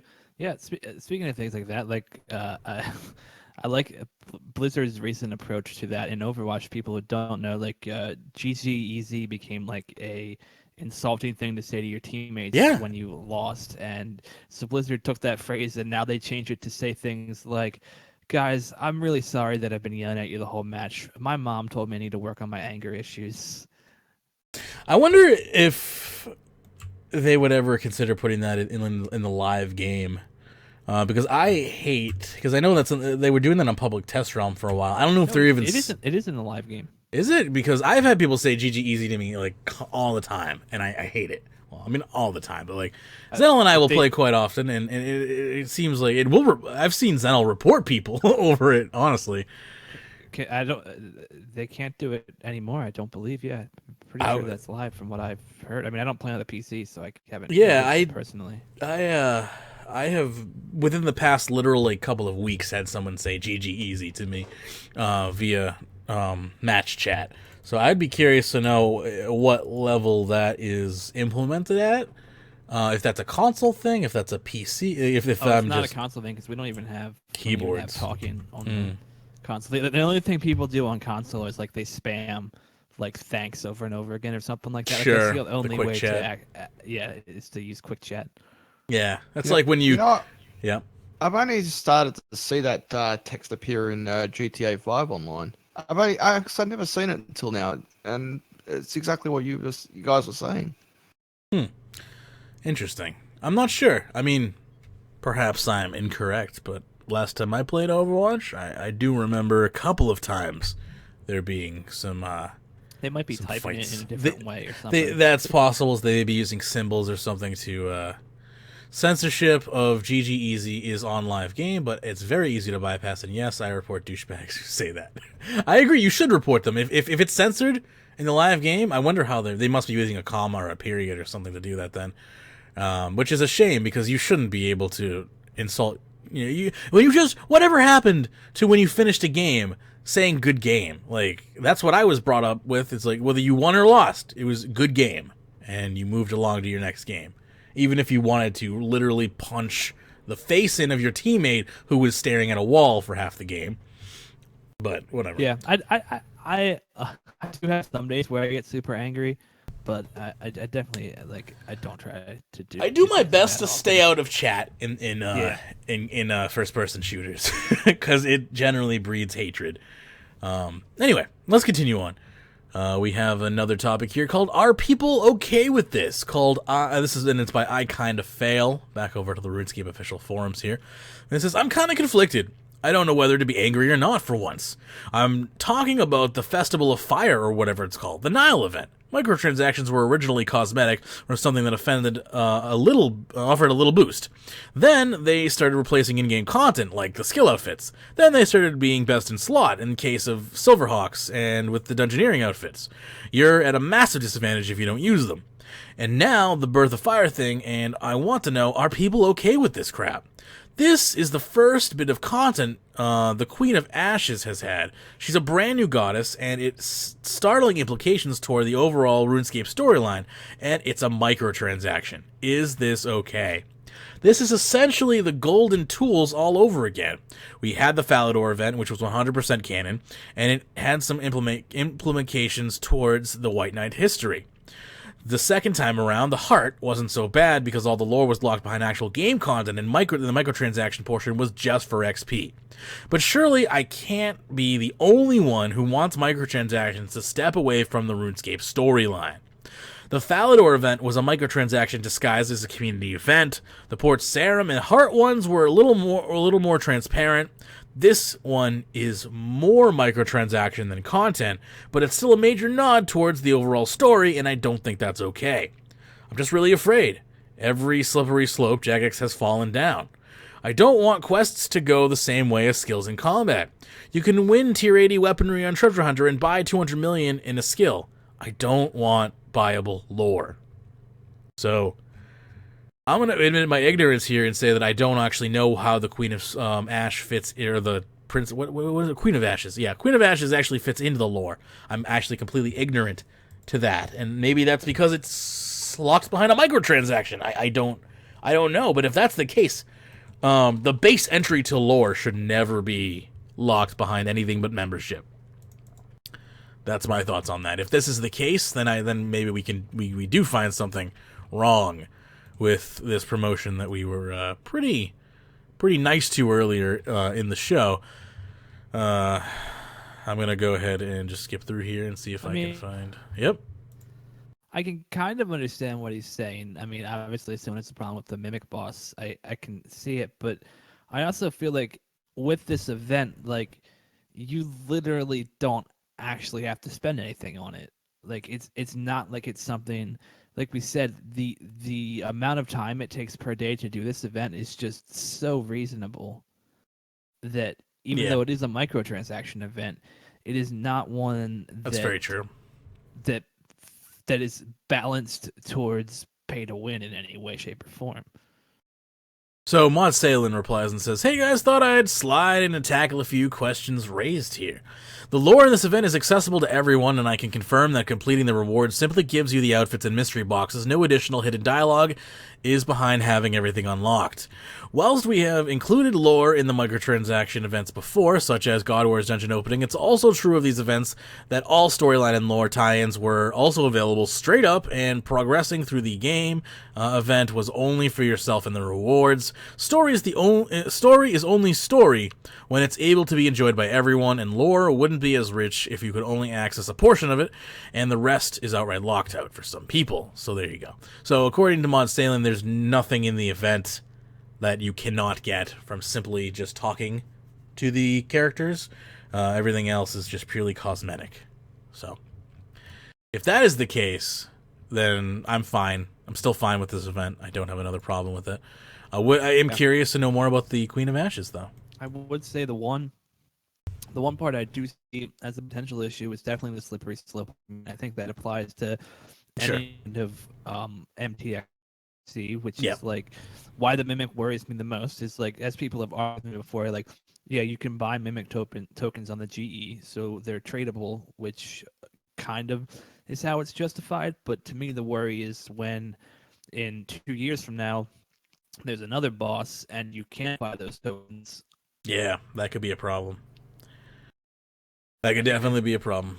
I think that applies to this lore event too, which they're saying that they're gonna leave lore out of those kind of locks, but they're, we have slippery slope before. Yeah, slippery slope. We've made jokes before about the treasure hunter playable quest and things like that. Unfortunately, sometimes the saddest jokes come true. So that is true. That's why we have watchdogs. And yeah. You know what? It's funny. It's funny what I just said there. I just realized what I said there. That was actually that was a Freudian slip, slightly, there. But yeah, seriously though, we have to keep an eye on these things, and we have to tell Jagex when they're right and when they're wrong. And they did a lot right with this event, but we have to keep a close leash on these types of things because they can get out of hand really quickly. All right, let's keep going here. We have another post by Zamorak Zeros, who says, "Jagex, this annoys me. This is kind of a rant, but it's related to a recent update.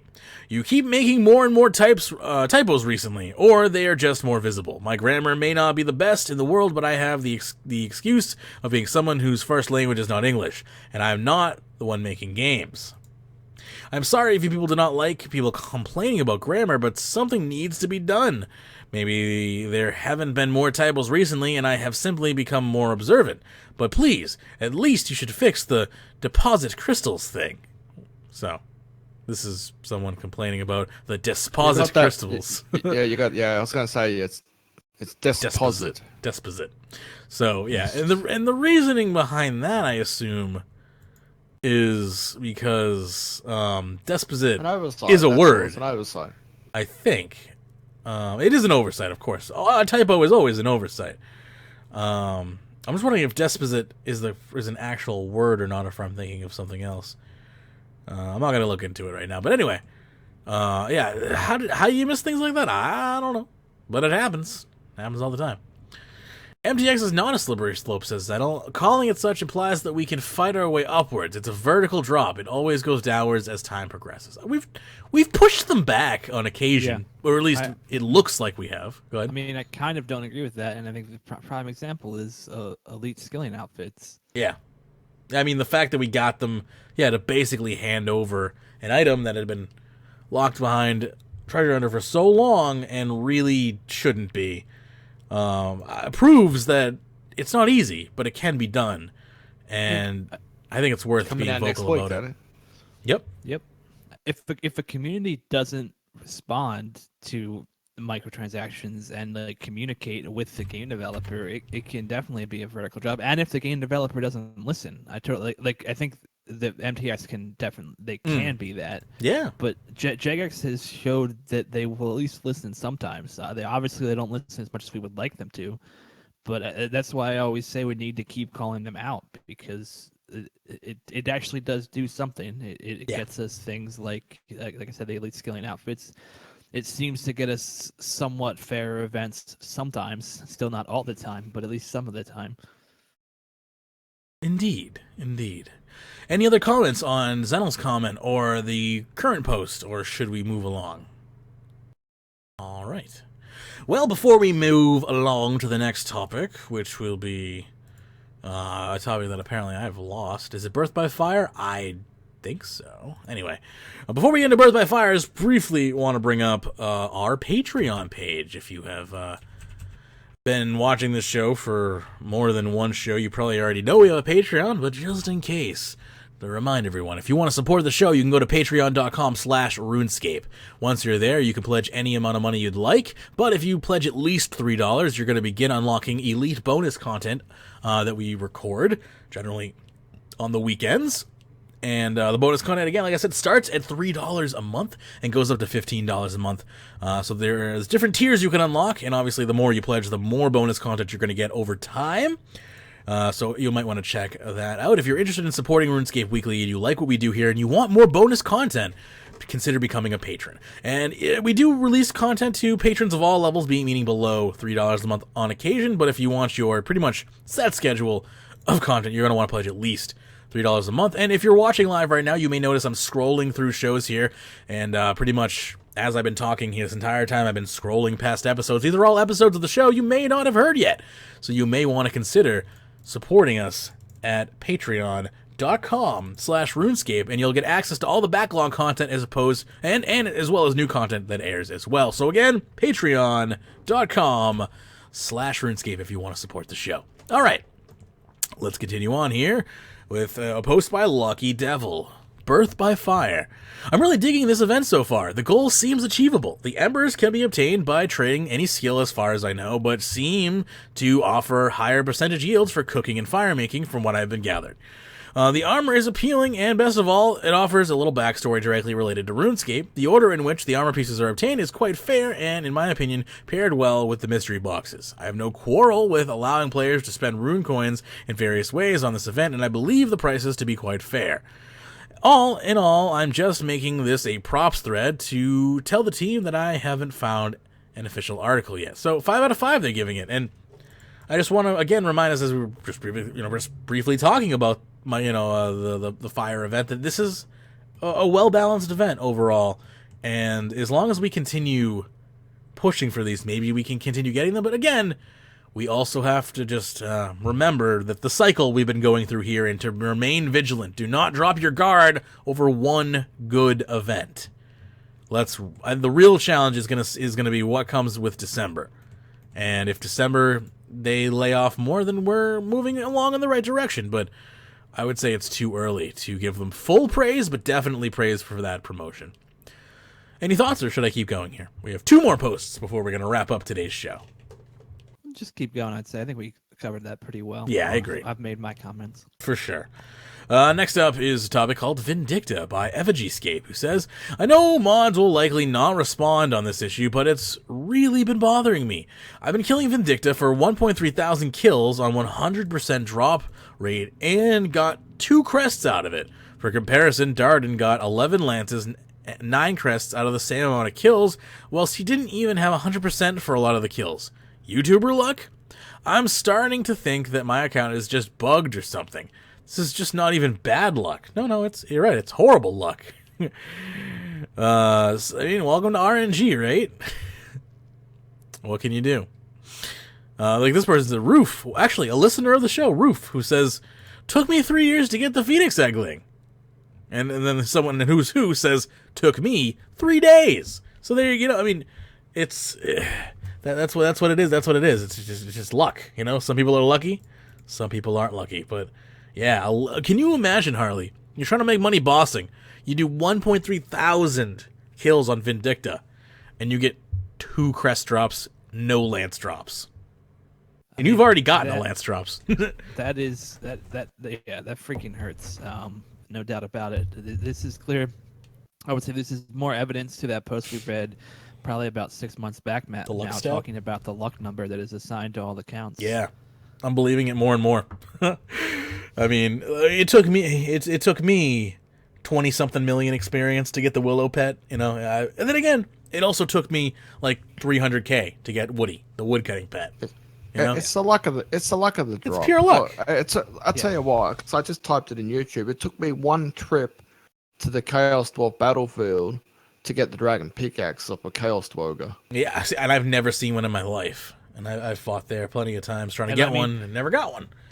This is why the majority of monsters in the game do not rely on rare drops to actually make money. Like he is sad about the Vindicta not getting drops, and that does suck. But if you did the math on 1.3k kills, I mean, he'd still make quite a bit. If he's getting good kill rates, he's making between 4 and 6 mil an hour. And I can't think of how many Vindicta kills you can get an hour, but it's you know, he's making a decent amount of money. I would say he probably made at least 500 mil, if not more than that, in that time without. How long do you think it takes to get that many kills? 1.3k. I can't. How many, like, for me, I don't think the only boss. I don't know how long a Vindicta kill takes. So solo? Let's just say, all right, let's do some Uncle Zunky math here. Let's say that you can kill, like the average person can kill on solo Vindicta in 1 minute, right? So 1 minute Vindicta kill. Then let's just say you train that. So that's 60 kills an hour, basically. So 60 kills an hour. Let's say you do it for 10 hours a day. That's 600 kills a day. You clearly would have lost your mind, but I guess you could do that in a couple to a few days if you were going to do 10 hours a day of Vindicta. If we made this more reasonable, then said you did about 200 a day, right? So 120. Yeah. I feel like it would also be more like 2 to 3 minutes for the average person. Probably. I mean, I think that if you're at around a minute, you are super good. 2 hours for Willow. Congratulations, Lurker New. That's lucky right there. Yeah, I mean, I got my my Woody by accident. Haven't we all said that at least once in our life? But it was within like a few hundred XP, a few 100,000 XP, just in Uncharted Isles. It was like, oh hey, it's a pet. That Willow 2 hours though. For a second. I kind of was hoping it was going to stay there. I was a little ashamed of myself after saying it, but anyway, so yeah, luck sucks. I mean, trust me, I live it every day of my life. There's a streamer who got do. We're losing you there. You're gonna have to try that again. You broke up. No, you are Robo Quinn. Am I usually now? that happens to me, not Harley. Yeah, now you're okay.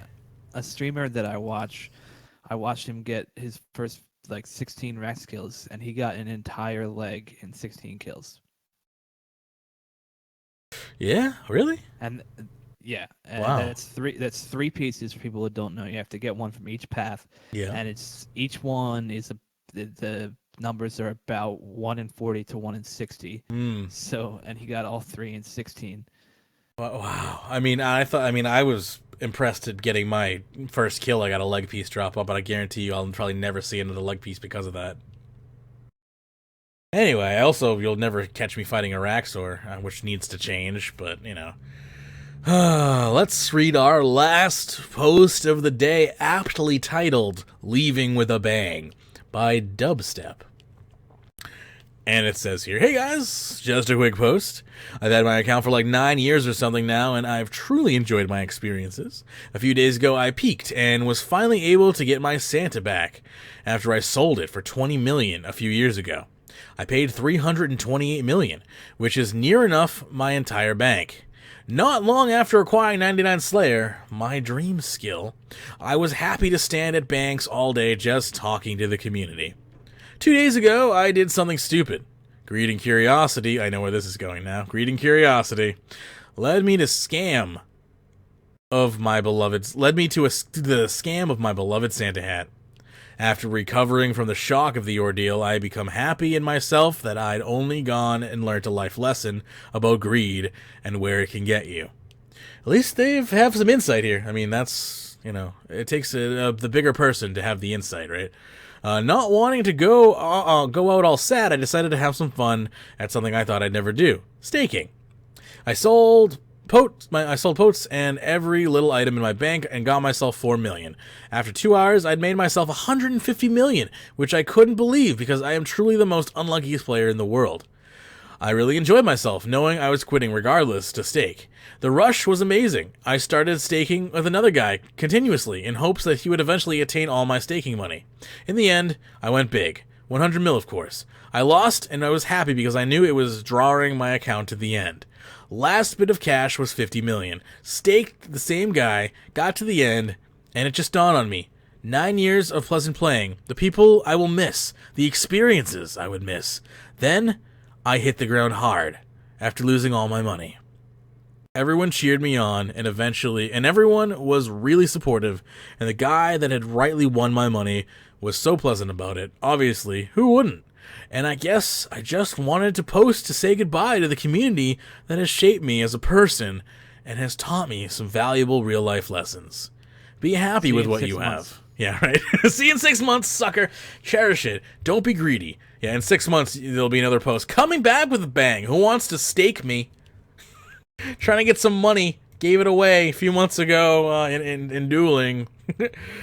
No, thanks, guys, for shaping my life. Happy escaping. Out. So there you go. Memories that was a roller like coaster. the corners That was a roller coaster. of my mind. That was definitely a roller coaster. It's like, yo, yeah, you got your Santa back, and then you lost it right away. It's interesting what people will do when they feel like they can game the system and come out ahead, take a little shortcut. I've seen it happen. Never rare on, trust no one. Yeah, I know. That's why I generally only wear my Santa hat in the winter, so I don't have to deal with that nonsense year-round. Anyway, that was our last topic for the day. I hope you enjoyed it. Any thoughts or any announcements anyone wants to make before we shut it down? Yep. You picked a good time, Mage, because unfortunately there is a storm overhead. Literally. Ah, well then.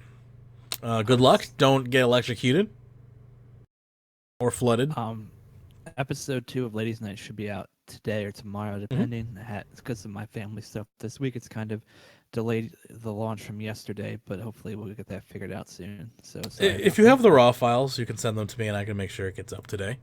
Cool. And if you would like to listen to Ladies' Night, which is our sister show, available at runeweek.com, you can feel free to subscribe to the feed there, and hopefully soon in multiple podcast aggregators. And episode 1 will be coming to YouTube and podcast feed probably tomorrow as well, so get ready for that as well. So if you haven't been subscribed, to Ladies Night, but you maybe want to get a taste of it. Well, it will be appearing on our feed. The last episode will be appearing on our feed. And if you like what you hear, go to runeweek.com and subscribe to the feed.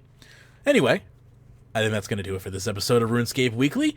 Hope you enjoyed the show. And of course, in the meantime, you can find us on social media. We got a Facebook page for you, facebook.com/RSWeekly. Got a Twitter for you as well, @RSWeekly. Also, if you would, please rate us and review us in iTunes or whatever podcast aggregator you're using to obtain the show. And of course, if you're watching on YouTube, please like the video and leave comments. Help us get into discussions, help us get better search results. The more comments and likes we get, not only does it let us know that what we're doing here is appreciated, but it also raises our clout in the search results. So it's important on multiple levels for us. And if you want to join us in game, you can do so in clan chat, kill, skill, and chill. That's kill, skill, the letter N, chill. Or clan.runeweek.com if you want to go to our Rune Clan page, check our rankings, see our ongoing Skill of the Month competitions and whatnot.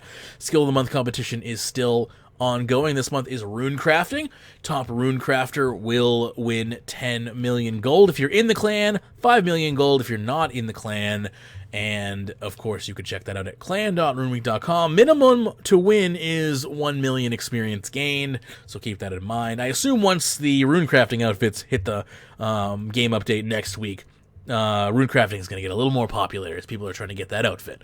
So if you are planning on getting the runecrafting outfit, you may want to enter into our Skill of the Month competition and a chance to win your 5 or 10 million gold, depending on where you're at. Anyway, with that being said, we will continue on here. You can help us out as well by going to patreon.com, as we just talked about earlier, patreon.com/RuneScape. That's our Patreon page. We've got a PayPal for you as well, paypal.me/RSW. If you want to tip us while we're live, tip.runeweek.com is also the donation page for you. So depending on whether we're live or whether we are not live, those are the two ways you can donate to us. Both will always work. We also have a shop available for you as well, shop.runeweek.com. You can go there if you'd like, and you can use your Magebucks to get past seasons of RuneScape Weekly, including some elite content as well. That's shop.runeweek.com. Use this show's Magebucks code at SMHR. That's SMHR to get 500 Magebucks for hanging out for this episode. And if you continue to save up your Magebucks, of course, you can unlock free shows, or you can use real cash at the shop if you want. But hey, why bother when you can just save up your Magebucks? And of course, we have for you me losing my show notes here. We have a wish list for you as well, wishlist.runeweek.com. You want to send physical goodies to the studio, you can do that at wishlist.runeweek.com. Help us out this holiday as we upgrade and change out equipment and whatnot. Wishlist.runeweek.com. And of course, a big special thanks to our top Patreon supporters, including Molly RS, Swagatorix, Alex W, Danny H, Kevin H, Odin, Old Gunner, Hamster King, Sudwood, Godly Fury, and One Magic Turtle. Thank you so much for continuing to support us throughout the years. And that goes not only for our top Patreon supporters, but all of our supporters in general, and of course our listeners as well. It doesn't matter if you are supporting us financially or not. We thank you for listening to the show, and we, of course, thank you even more if you do support us financially. So again, we'll be back on Sunday for our Elite edition of RuneScape Weekly. Otherwise, we'll be back next week, starting it all over again on Wednesday for another edition of RuneScape Weekly. So until then, and as always, happy scaping!